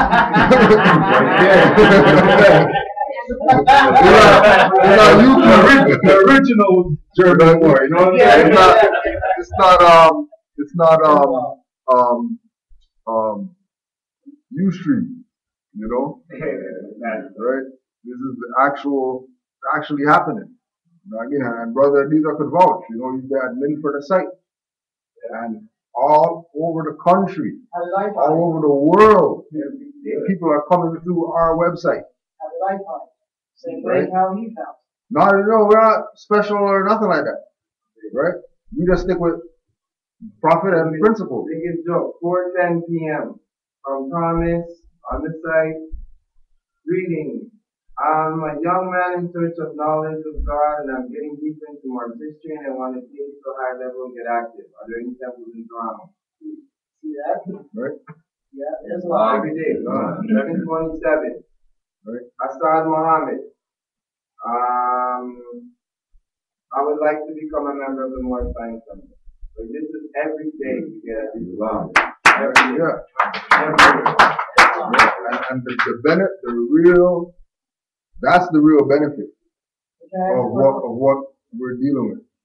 The people who have been out there and they've been studying William Shroud and David Wynn Miller and all these pseudo European sovereign citizens or whatever, and they're realizing that, oh damn, there's actually people who look like me that's on this information. I don't have to follow these Europeans and filing papers and doing all, because all it's confusing and my head's hurting me, and this has to be a little bit more simple, right? Nationality and birthright, And what did the prophet say when he passed through the soul plains? He can help us from the soul right? plains. Help us better from the soul plane. He can help us better from the soul plains. And he asked, he's gonna go win the fight, but he got to take it to the next level, right? That's where I want to go, because I'm tired. Let me go out there and have a great battle. I'll send this down to you. I'll sprinkle some carbonated, melanated, some energy on it. That's what I'm saying. I think that's why we're still alive. They pray for us to go. They want us up in the soul plane. You guys got work down there to do. Well, guess what? They got us afraid of our own children and children right now. I've never seen so many people be afraid of their own children. Yeah. You know what I mean? How you scared of your own son and your daughter? And it comes back to that same thing, right? How are you dealing with this thing? Are you dealing with things from a law perspective, or are you dealing with them from every perspective that you've tried that didn't work for the past 50, 60 years, 30, 20, some people, right? There has to be a transition into this information. Has to be.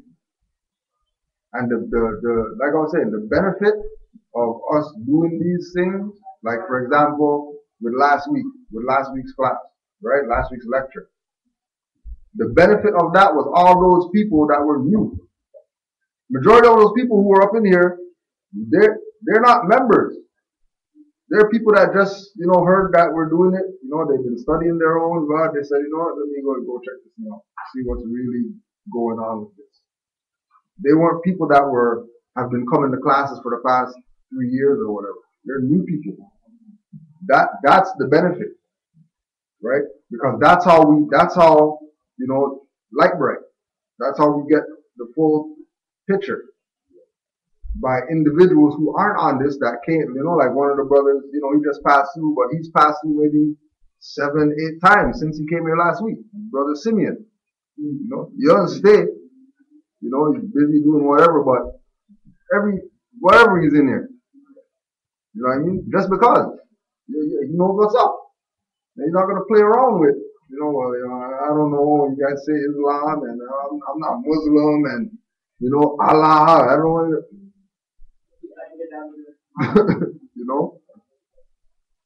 That's not where, those aren't the people that are going to gravitate to this. The people that gravitate to this, like you said, the metaphysical people, the people who've been through every school of thought, and they're at that brick wall right now, like that. Elijah Muhammad was a member of the Moorish Science Temple. Father Muhammad was a member of the Moorish Science Temple. Father Divine was a member of the Moorish Science Temple. Sweet Daddy Grace was a member of the Moorish Science Temple. Like all these people were members of the temple. and decided to break off and do their own thing and tell people that they're black still and Negro still, color still, capitalize the N, capitalize the B and all that type of stuff. When you could just call yourself more, and that's capitalized. You don't even have to go get some sanction in from some Europeans to capitalize that. That's capitalized already. Noun, identity. Right? And it's a battle. Like Talai said, you start getting on this information, they're going to attack you. More your own people than anybody else. That's why we're saying the thing with the Europeans, yeah, show us some sympathy, because the majority of them are really trying to help. Majority of them. I never heard people talking about this. Majority of them I thought I was trying to help. outcast when I was like, this stuff is I remember when I was younger, hearing all the cops pulling your people over and stuff like that. And I remember thinking, when a cop stops you, and just tell them what's up, like, and they just leave you alone. Yeah. I remember thinking about this when I was like, and stuff like that. And then now I hear about this, and it's like, this is what it was. And I mean, it's something, it's real, right? Brother Amore could tell you, right, about, reserving your rights on a ticket and going to the clerk, and the clerk discharging his ticket on the spot because he reserved his rights on it. He didn't have to go to court and talk to the magistrate or nothing like that, right? Brother Abdullah said Islam to everybody because he didn't make it today. Islam family making a move. All right, travel safe, family. All right. Brother Abdullah, right? Right now, he's in court, like right now, for the past 4 months on drug charges, right? All they could do is adjourn.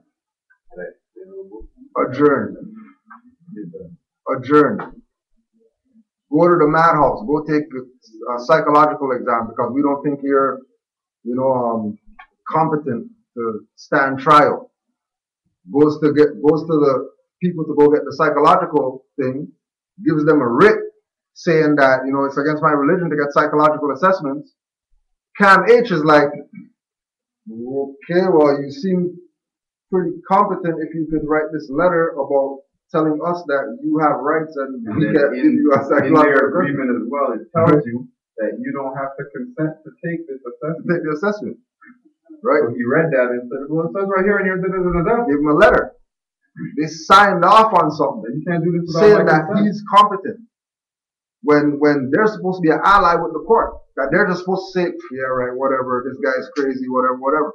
Right? Goes back there, gives them the letter. You guys send it to another court. Send him downstairs. Send him upstairs. Send him to that room right over there. Call some guy from the street, tell him put on a black robe, and let's see if we can get that guy to get him to make a plea. Whatever. Try any and everything. Up to now. 4 or 6 months later. Like, nothing. Then Negro, black, colored, he would have been inside 3 to 5, whatever. Right? So it's real. No,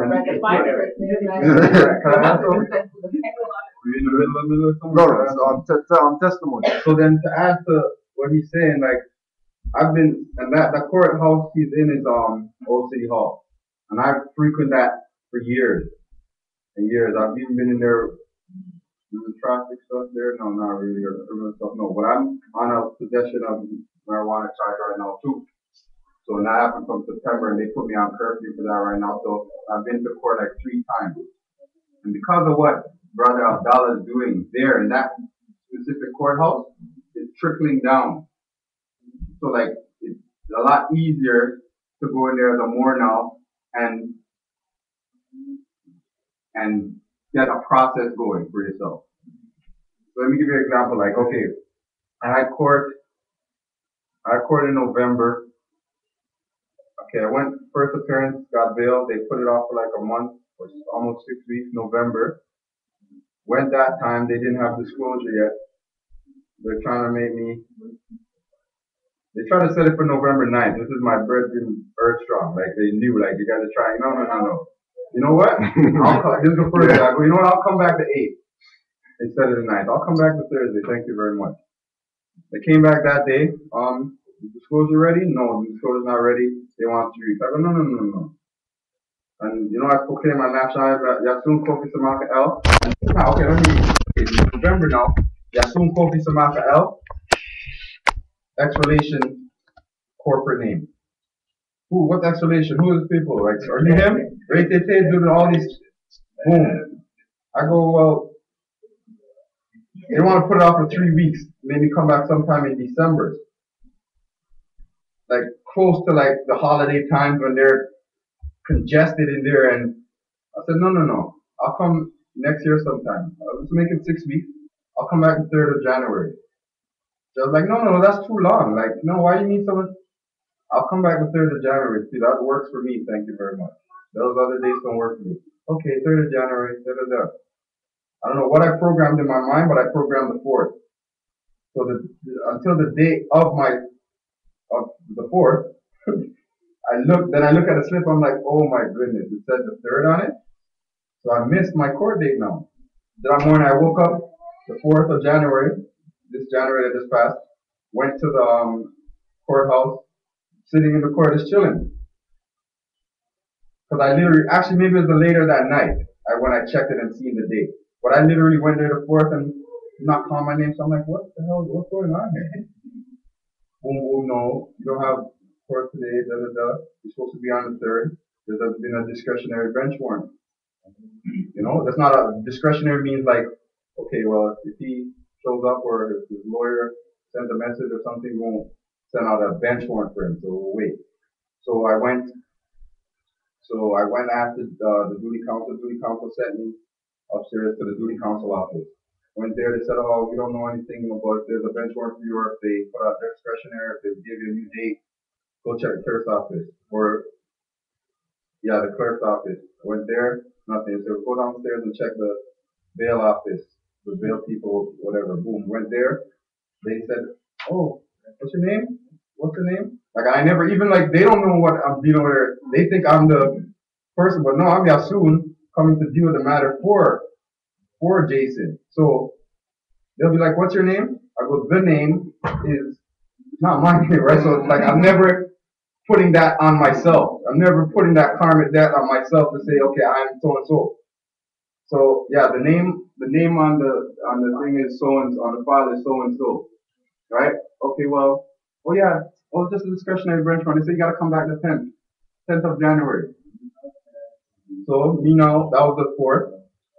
So it's 6 days to then. So I'm like, okay. So like on the 7th now, that was maybe a Friday or something, or Thursday, Friday. Now the week after the Monday, it wasn't the 10th yet.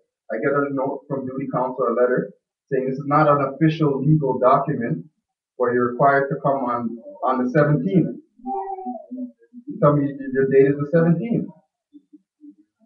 So in my mind, I'm always thinking about everything. I'm just okay, it's 17th. I'm thinking, you have to try something. I should just go on the 10th anyway. But because I'm like, no, you're not making me go twice, or I'm going the 17th. You guys send me the letter. Boom, 10th gone, whatever. I mean, care about that date. 17th come out, wake up. And on the night before, or that morning, I had intentionally said, oh, let me just bring this letter to verify to these people because I know what they like to try. I couldn't find a letter right away, boom, left. Before I even get into court, because I have this vibe, I said, before I get to court, like in City Hall, once you get your search, whatever, there's a table there and it has all the dockets on the table with all the different courtrooms and who's in there, what's going on. So let me just check room 114, which is the remand court, the set date court, the same courtroom that Brother Abdallah always goes to, right? 114. So let me just go in there. Let me check the docket first. So I'm checking the list. Look, boom, can't see the name anywhere. You guys think they're freaking lit, eh? So now, I don't even know if I went into the courthouse, but I might have went into the courthouse, spoke to the duty counsel for a sec. They told me to go upstairs. I go check the same first department duty counsel, and then he looks like, yeah, it says defense, man. There's a bench warrant out for you now. So like for a whole week, I'm on road, chilling, doing whatever I'm doing, and I'm exposed to get taken away from you guys anytime. because of their friggin' mistake or negligence, which initially was mine, right? But That voice told you to go on the 10th and you ignored it. yeah, right? But I should have went on the 3rd. I should have been keeping my checking up and not mistaken thinking it's the 4th and programming the 4th in my mind when it was really the 3rd. So I told the duty council, I'm like, okay, well, I'll go home right now and bring that letter because you guys sent me a letter. It's like, no, there should be a way we could be able to figure this out now. You don't have to get arrested and and it's not, it wasn't my paperwork, it wasn't anything. It was because I've been through this process when I was in the civil turmoil 2 state and know how the process goes and how things are supposed to happen. So I said, no, well, I'm not leaving anywhere. I'm not turning myself in because I did nothing wrong. You're not making me go to turn myself in to get bail again or whatever. So he filled out a form, asked me the reason, gave a concise explanation of what happened or why I missed and what happened. When he was even adamant too, okay, no, don't worry, just let me go and see if that's the letter. I'll go find it in our files and see if it's there. Went, did that. So the same place where I had to go before to find out my court date, I had to go to all those 3 places. I had to go to the clerk's office, they had to sign it. I had to go to the prosecutor's office, they had to sign it. Then I had to go to the police office, and they signed off on it. Boom. Now I brought it back to the duty council. Said, yeah, okay. I'm gonna let them know, take your paperwork back into court, and let's get this handled. So now it's everything's official, as far as documentation to get the bench warrant rescinded. But now I get into court, sitting there all falling asleep. They finally call the name. I go up, I say, yes, my name is Yasun Kokusmaka L. I'm there by way of special appearance to deal with the matter for Jason McFetchie. They're like, okay, this is a rescind bench warrant, but their problem was where is Jason McFetchie then? If he has the bench warrant, how come he's not the one here? Prosecutor, no, we can't. No, bench warrant has to still stand. Bench warrant has to still stand because I'm ex-relation Jason McFetchie. See, once I said that, usually any other time I said that, what's that? Or what's ex-relation? They never asked me nothing about what's ex-relation. So the one recorder or recorder and then the police recorder, so they always have a police officer in there taking notes and doing stuff with their file. Because it's pure different department. And what they're explaining to me too is the reason why you have to go through all these different departments because once the bench warrant gets issued, it's just your file goes here to the clerk. Then the next thing goes to the prosecutor. And then the police department just gets, the police department that works out of the courthouse, they just get the bench warrant. So if you don't deal with all these different things, they won't know and then things still gonna get executed. So the one Moorish girl was in there and then the police recorder, as soon as I said, oh, explanation. Yeah, they started conversing amongst themselves, yeah, we know that. Because of Abdallah. Oh shit, we heard this, we know what this is about. And they didn't question that. So are you Jason McCutcheon? So you're saying you're him or you're not? Then I never said who and I used Abdallah thing, I never said who I wasn't. I'm telling you who I am. I am Yasun L. Eventually they're like, no, you can't do this. Well, we're gonna hold this down because the bench warrant, we don't know where Jason McCutcheon. Now they're asking me for ID. Yeah, they want to see ID to prove. Yeah. So I pull out my Moorish nationality card here. No, you don't. Do you have any other picture ID? Well, the only thing that I might have with that corporate name on it is a bank card. It has no picture. I don't know if it's about good enough for you guys. No, we need a picture ID. So are you Jason? No, formally, yes. Okay, I'm formally known as so and so. Still, they don't want to accept it. We want ID. We don't. So I'm still trying to. And they're trying to hold it down. And I'm like, no. Okay, we're gonna hold on your matter. You know what? Just go upstairs and see duty counsel again. And so okay, fine. Hold it down. Went upstairs to duty counsel again. Sat down with one of them now, and he's telling me now, he's like, why are they asking for ID? They're not supposed to ask you for ID. You don't have to show them ID. I know this. They're trying stuff. I don't know why they're trying stuff. And he understands where I'm coming from because I'm explaining to him, well, but then he made it clear to me. But it's not what they were asking me in the court. They're asking me if I'm so and so. You didn't ask me if I was the one charged with these charges. You asked me if I'm so and so. No, I'm not so and so. So now he kind of explained it to me like, no, they just want like, he's like, I know where you're coming from, but we're trying to get the bench warrant received. We don't want you to go to jail today.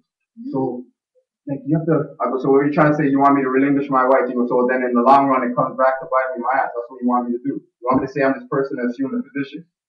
He's like, no. Well, I'm not saying to do that, but we're trying to get you off. You know, we're trying to help the situation here. So he's like, so you were the one charged with these charges. So this is what the name. This is the name that you got charged under. This is not your name, right? This is the name you go by, but it's the name you're charged under, right? I'm like, yes. Then he's like, okay. See, that's what they're trying to figure out. That's all they want to know. So boom, he runs back down there, keeps me upstairs in the duty council office, goes back down, talks to them, comes back up, gives me a little spiel again and says, and then I figure out, okay, I see what you're saying now. So I go, okay, I'll go back down. Boom, go back down to the courthouse, you're dealing with other names. And then for some reason they call M again, right?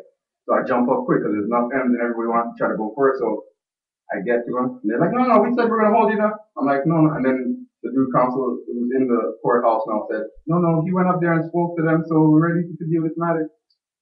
And then again, what's your name, sir? For the record? My name is Jasoon, co-official Mafia ex-relation Jason McCutcheon. The crowd look, everybody's looking, they're sighing. So now I figure out, I'm like, but I'm here to deal with the matters for Jason McCutcheon. And I was charged with these offenses under that name. Okay, we accepted it. Could I have my disclosure? Like, because that's why we put it off for the 6 weeks in the first place. No disclosure yet. I'm like, where's the disclosure? Well, this was a bench, your city bench warrant here, so your document file's not here. They try to set a date, but no. 3 weeks from now is good for me. That should give you guys enough time to get disclosure ready, right? Okay. And the crown, she's looking and she's so pissed, like that the judge, like gave consent, like, and because she's reading the reasons too, because it said, oh, he thought the date was on the 4th, but it was on the 3rd, and then he came on that date, and everything I said, right? And then she's looking at it like, oh man. But then that was that. Courtroom's packed, and I could just see everybody's energy in there. They're like, what's going on? there's all a youth man from the ends there. Yeah. And his mom there who knows us from the old school socialists, they're like, what? Like, this two name thing, like, what do you mean you're saying another name and not this, and the person in charge of this name and you're saying it's not you, and you're standing there, you're wearing a hat, like there's yeah, as soon as I got in, take off your hat please. Yeah. Take off your hat. They ask to do that now? Yeah, I go, the CO, yeah, the court officer, take off your hat. It's not a hat. It's a religious, what religion?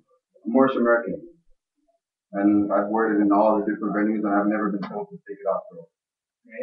And he's like, well, we can take off sunglasses then? Alright. I go, that I could do for you for sure. After I even had them on, that's like, I'll always take them off. Okay, it's there. Boom, that's that. A couple minutes later, they're about to start now, and then the court recorder looked right in my face. Everybody in the, because I'm the only one wearing any headgear. Anyone in the court, can you take off your hats and turn off your cell phones, please? And she's looking at me, and I'm just looking at her. Yeah. And then that was it. And then it was done. And then that was before. And then after dealt with it, got a new date and left. But my point is that what one person does is going to affect the next. Because I guarantee you what Abdallah is doing in there helped me out with my situation. Right? I got a bench warrant before, and they were adamant on me turning myself in, but I knew someone who worked in the courthouse, and he was like, no, don't worry, I'm going to make the court get you back in and call you up so that you could, because I only missed my court date by hours that time, you know what I'm saying? Like, I was just late. And you're like, no, you're going to turn yourself in, we're not dealing with your case. But now I'm a proper person, like they recognize. And then even the first initial duty counsel I went upstairs to deal with, you know, because they have bare criminal code books around there. So I'm like, how do I acquire one of these books? Like, I can just go to told me one bookstore, I go, you guys use the Black Law Dictionary as well? He's like, I go, okay, just by that response I know already. Like he don't even want to speak on it. Like I go, you guys use the Black Star Dictionary too. Is that one of your reference books? Like you're trying to tell me, you're trying to get me into a jurisdiction now, right? You're trying to make me say something, right? No, I'm not saying nothing. I go, okay, don't worry. By that I know your answer already. You're familiar with this type of stuff. Because they never question, like, trust me, like 6 months ago in a certain different courtrooms, they want to know exactly everything you're saying to them. Like, what does this mean? What does that mean?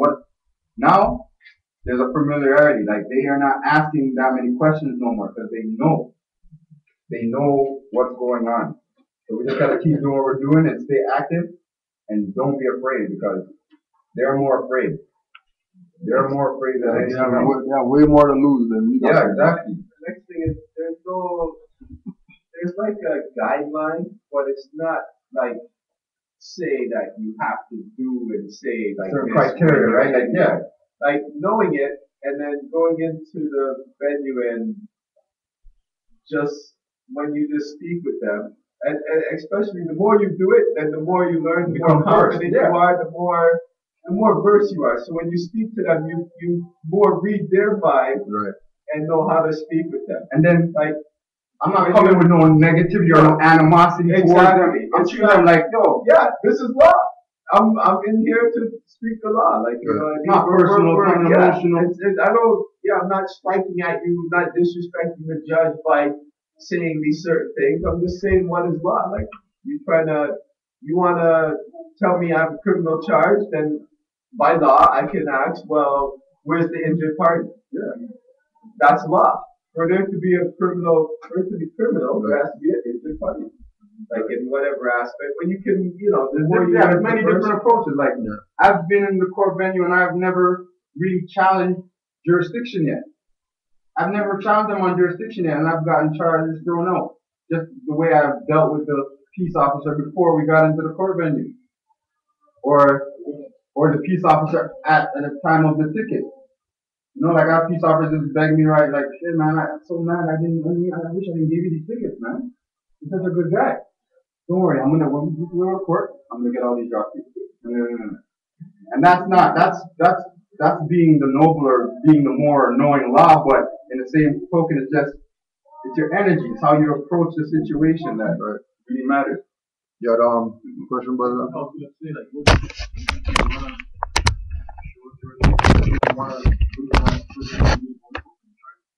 yeah, but the first thing I want to do is get out of there.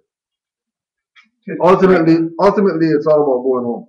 Yeah, because they do have physical power. They do have physical power to say, forget what you say. We're just gonna kidnap you. It's not ground for a lawsuit. Yeah, but then again, right. Ground for a lawsuit even if I don't challenge jurisdiction of the court. Yeah, regardless, it's ground. Okay, but at the same time, what if they just from if you've ever been in jail, you can be in jail for the simplest thing. But once you're in jail, you start to realize, holy crap, if these guys never call my name to say, hey, come to court, it's your time, or whatever, they can just hold me in here forever. Not fear. The fear of that you could just be locked away like that. Yeah, physical. That's fine. Okay. Yeah, but there are men in jail serving 50-year sentences for something that's what I'm saying is a 2 month sentence. Yeah, it's the fear factor. it's a psychological. So you have so if you go in your proper person, right? This one I brought back to what I was saying. Yeah. It doesn't go in just 3 areas. It goes in every area. Mm-hmm. It should go in every area. Right. So if you're doing this, you wouldn't care if it's okay. You want to go in 10 months? Okay, yeah, sure. Go in there 10 months. That give you more time to meditate. Right, for sure. Right. And at the end of the day, you're gonna win regardless. Right. So they're gonna suffer for it. They're gonna be lawsuits. Yeah, but You might be built like that, God. I might be built like that, but everybody has. Some people have to develop that strength or that character. That's a development. So I understand. and then sometimes what president are you setting for your children? You need to No, know, no, right? listen, Because it's all about them, right? No, not, and I'm not speaking like just me solely. I'm making it as well. Yeah, but that's what I'm saying. Like, if it's just me and my son, and I can't afford to, like, yeah, I want to break away and do things like that, but I still need to be here physically for them. I can't afford for them to lock me away and take him into their. No, that's why you have sisters or mothers or.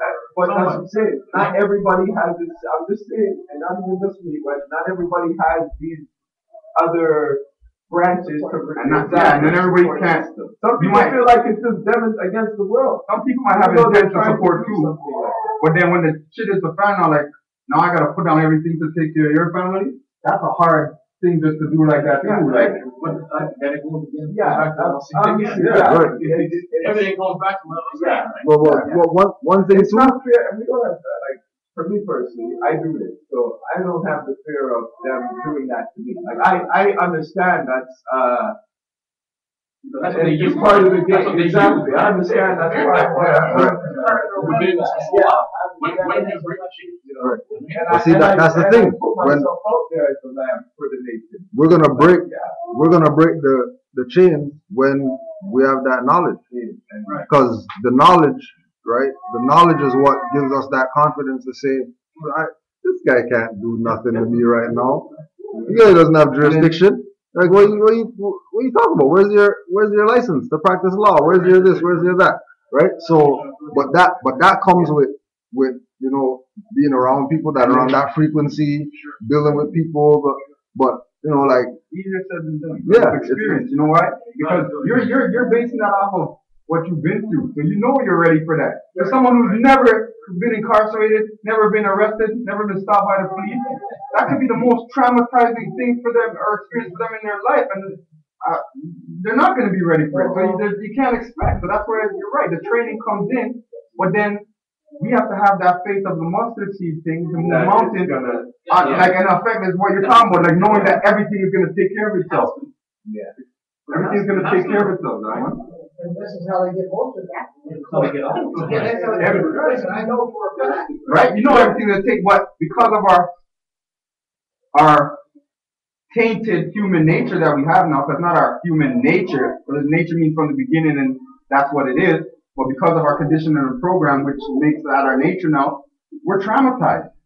So little things, like, frig, I've been in there and I don't want to go back there for not even a day. Not even a day, because I know the pros and cons. I know the differences. Like, I could go in there, like, I say it all the time, like, yo, if they let me out free, and they don't let me out, damn right I'm going to be able to teach freaking more people about their nationality, but that's not ultimately where you. that's, you know what I'm saying? Like, I might not thinking Yeah, you know what I mean.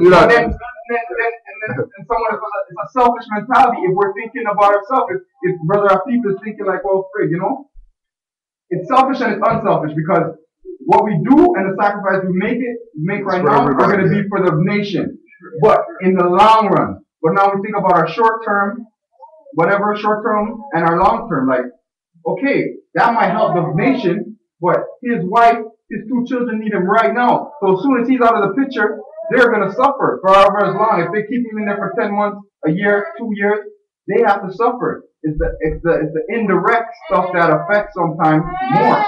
Like, when I go to prison, I'm good because I'm good. I'm breathing. I'm still have my function. I'm able. But my mom, she's going crazy, and then that in turn makes me go crazy. But if you help to teach your mother and for her to rely more on what you know than to rely on ancestors and spirituality and meditation, you'll be a lot easier. I can tell you from experience. I can tell you from experience. I've been for like the past 50 years, and there's a acknowledgement. She knows now. Like, before it was like, why do you guys do all this thing to get in trouble with the police? Now it's like, why these police always harassing you guys? Yeah. Because she sees the different pictures. She understands now. But that's still happening in a one day process, because she's been conditioned even longer than me. Yeah. And then what her mom faced and her mom's mom faced is in her DNA. So she still has to battle that plus her own demons. But I'm saying, for us in this generation, I always do things every day of being born in this generation. Right. Yeah. This time, right? Yeah. But we got to see everything. You got to see the the change, right? right. So I understand what you're saying. Right. But yeah, like, No, we can't have fear. But then, Yeah. but then what makes it Straight up. more, what makes you more secure and comfortable in that is that if you know that if you're out of the picture, there's another 100 people who are doing exactly what you left off doing. Yeah. So then it puts you, can put you at ease then. But then they can come at you saying this one to 15 to 20 years, ready to make a deal. How many's gonna say no, and how many says yes? Some might. Well, what I'm saying. I know I said no. Depends on the situation. Yeah. Like if you know you have a responsibility inside of you and plus for your life and the more simple, you gotta think twice before you do something. Yeah, it's like I'll read some when I find it. it's like somebody who is in this information or somebody who drives for a living, drive bus. That's your livelihood. And then, tomorrow you find out about driver's license fraud and licenses and, right? You're not just gonna throw in your license and say, forget that crap. You're gonna work on getting yourself out of that. You're not just gonna cold turkey because, that's your livelihood. Mortgage have to pay, rent have to pay, bills have to pay, whatever. You're not just gonna throw it away because, oh yeah, now I know about Noble Drew Ali and the driver's license fraud, so forget the license. No, you're gonna learn how to live with it, how to work with it, how to maneuver, how to maneuver with it or whatever, So, Brother Yasin has something. We're gonna probably have I can't find it right now, but 2 questions and then we're gonna close it out. says in here, on one of the pages it says, it's a quote, and it deals with life and death, but it also deals with life and death doesn't have to be physical. It means being able to function and not function sometimes too. So what it says, and it stuck with me, and to reiterate what we're talking about, it says, if your life is worth more to others than your death, then it is your duty to preserve it. So like, because you're a soldier for the cause, you're a warrior. You're not gonna just put yourself in harm's way. If you being functioning or breathing or being outside of society instead of prison is more beneficial to the nation, then you got to do what is necessary to be on the outside. Because it's not about you, it's about the others who might be looking to you for that guidance or for that leadership. Alright. Then again, you have to do you first, right? Right. Once you do you first, then you can help others. Well, definitely. Right. Can't help others if you don't help yourself. Right. And come back to the same thing. Like, we But begin. if you're just looking at let's think about that from an individual perspective, then it seems like it's about self, like the individual. But if everybody's thinking that, if each individual is thinking that same thing, then you know it's about the collective. Right. Selfish. Right. Just like temple is not the building. Temple is the body. Science is not, chemistry, whatever. Science is study. You know what I mean? That's why the Lord said know thyself. Exactly. Right? And they try to tell us in the matrix when they said the oracle. You know what that means in Latin? Know thyself. Now that you said Latin, it's funny that she has it even in Latin. Because that's the language of love. Right. Exactly. Right. Still has it in Latin. So it was a good first class. Yeah, great first class 1.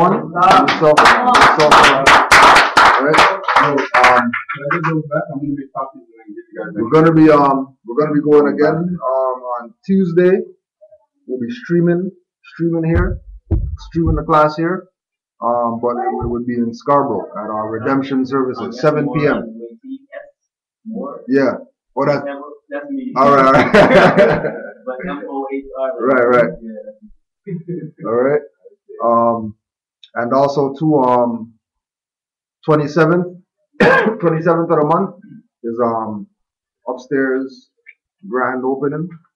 Right. So keep in tune to find out the full details with that.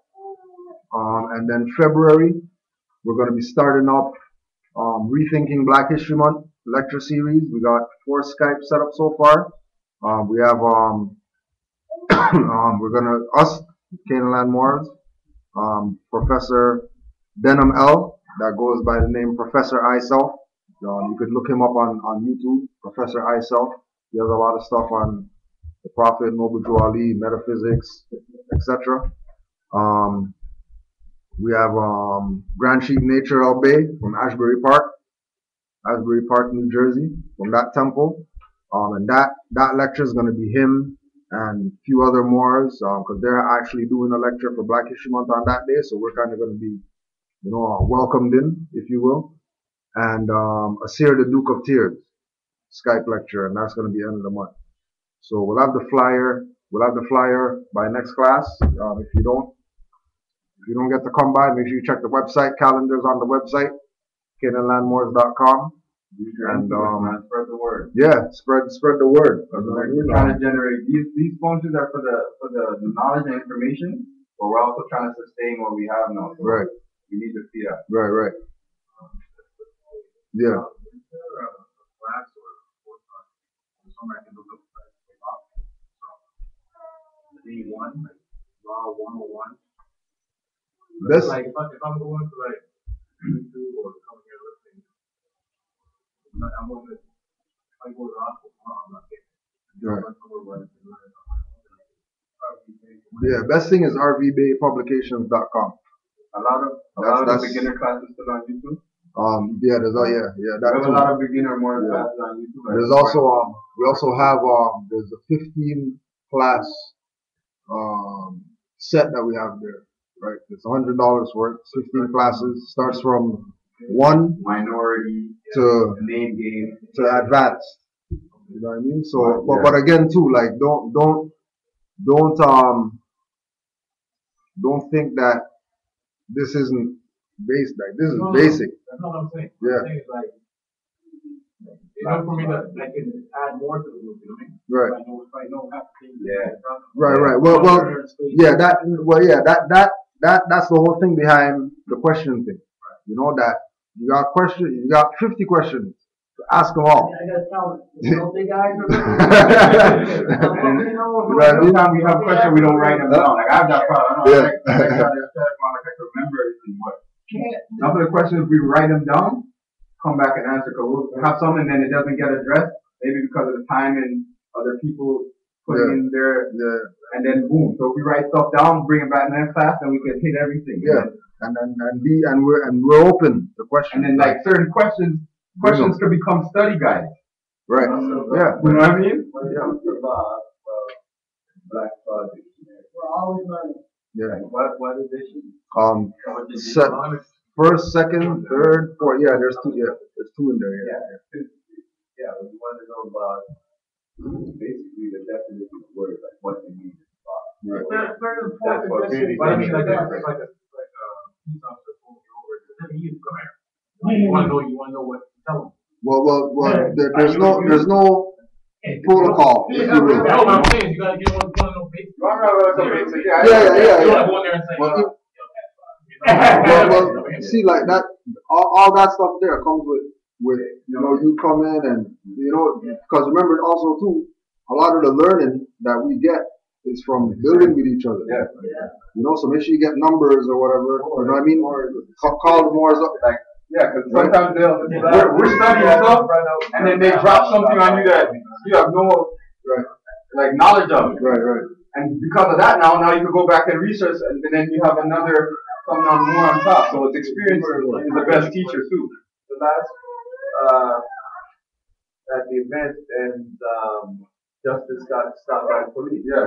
So then we were at The same brother who was just here, the Euro who was just here, our brother. Yeah. So you got Last Saturday, when he left, late night, called me like 5 minutes after, like, can you come here? These police officers stopped me down the road. Luckily, we were still here. went over there. Yeah, but as we were going there, we were saying amongst ourselves, we need to have class to talk about how to deal with engage in the situation. So like that's it. But and again, like it's having the situation to learn from it. And then things like that, like for example, like we should have been had those kind of classes going on, but without our own space and like now, we can actually do these things now. Because we have our own space now to do these things. Yeah, mock court and stuff. Yeah, no. All that Everything stuff we've is been protocol. suggesting Yeah. was just is to get it All going, the and then like protocol. none of us are versed in there or adept in there. Like it would be nice if there was a more the two more who said, you know what, I'm for you guys. So a judge and a lawyer who could come in and sit down, and then we could do mock trial with them, and then we know exactly what they say, and then how we could address it, and what remedies we could use to counteract it. Because we're going just based on experience. We're just going on. The brother said, okay, you know what? I'm game to stand up for my nationality. I got court tomorrow. Who's coming? Well, yeah, I'm gonna come. I want to see what you know. Then we go, or if it's just that person, they go. You know, they take their own notes. They have their reporter or whatever. They decipher their own little case, and then they come back with the group and say, okay, this is what happened in my court trial. You know, I said this, it didn't work too good. They kicked my ass. So next time when I tried this, everybody backed away, ran out the room. So we're gonna do this now. But it's all based on experience. We're just gonna close out with the prayer and be out of here. And then I'm gonna clear up the whole thing right now, right? That's all I was waiting for. Yeah, you know, and for example, like Brother Yasin was saying about the energy, right? Like Brother Talasi, for example, you know, he has license and stuff, but he doesn't show it when they get pulled. I've been trying to manifest this Tallahassee energy for like right? last summer. I can't fully do it, but I have my own way. Trust me, every time I know what you're saying. Every time I get jotted down, I think of you, and I'm like, what? This man just told him, bro, you know I don't really need that.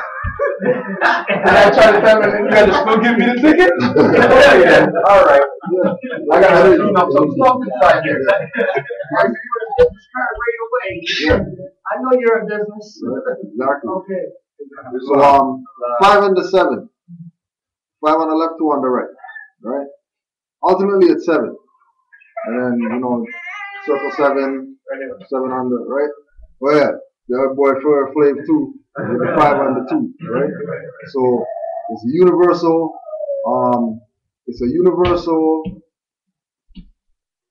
thing among Muslims to do this, you know, it's just standard, right? We did a food drive 2 years ago. And one of the guy from 2 years ago, right? There was a Korean or something like that. Japanese, right? Somebody went up to him and said, Islam. No, that's not the case.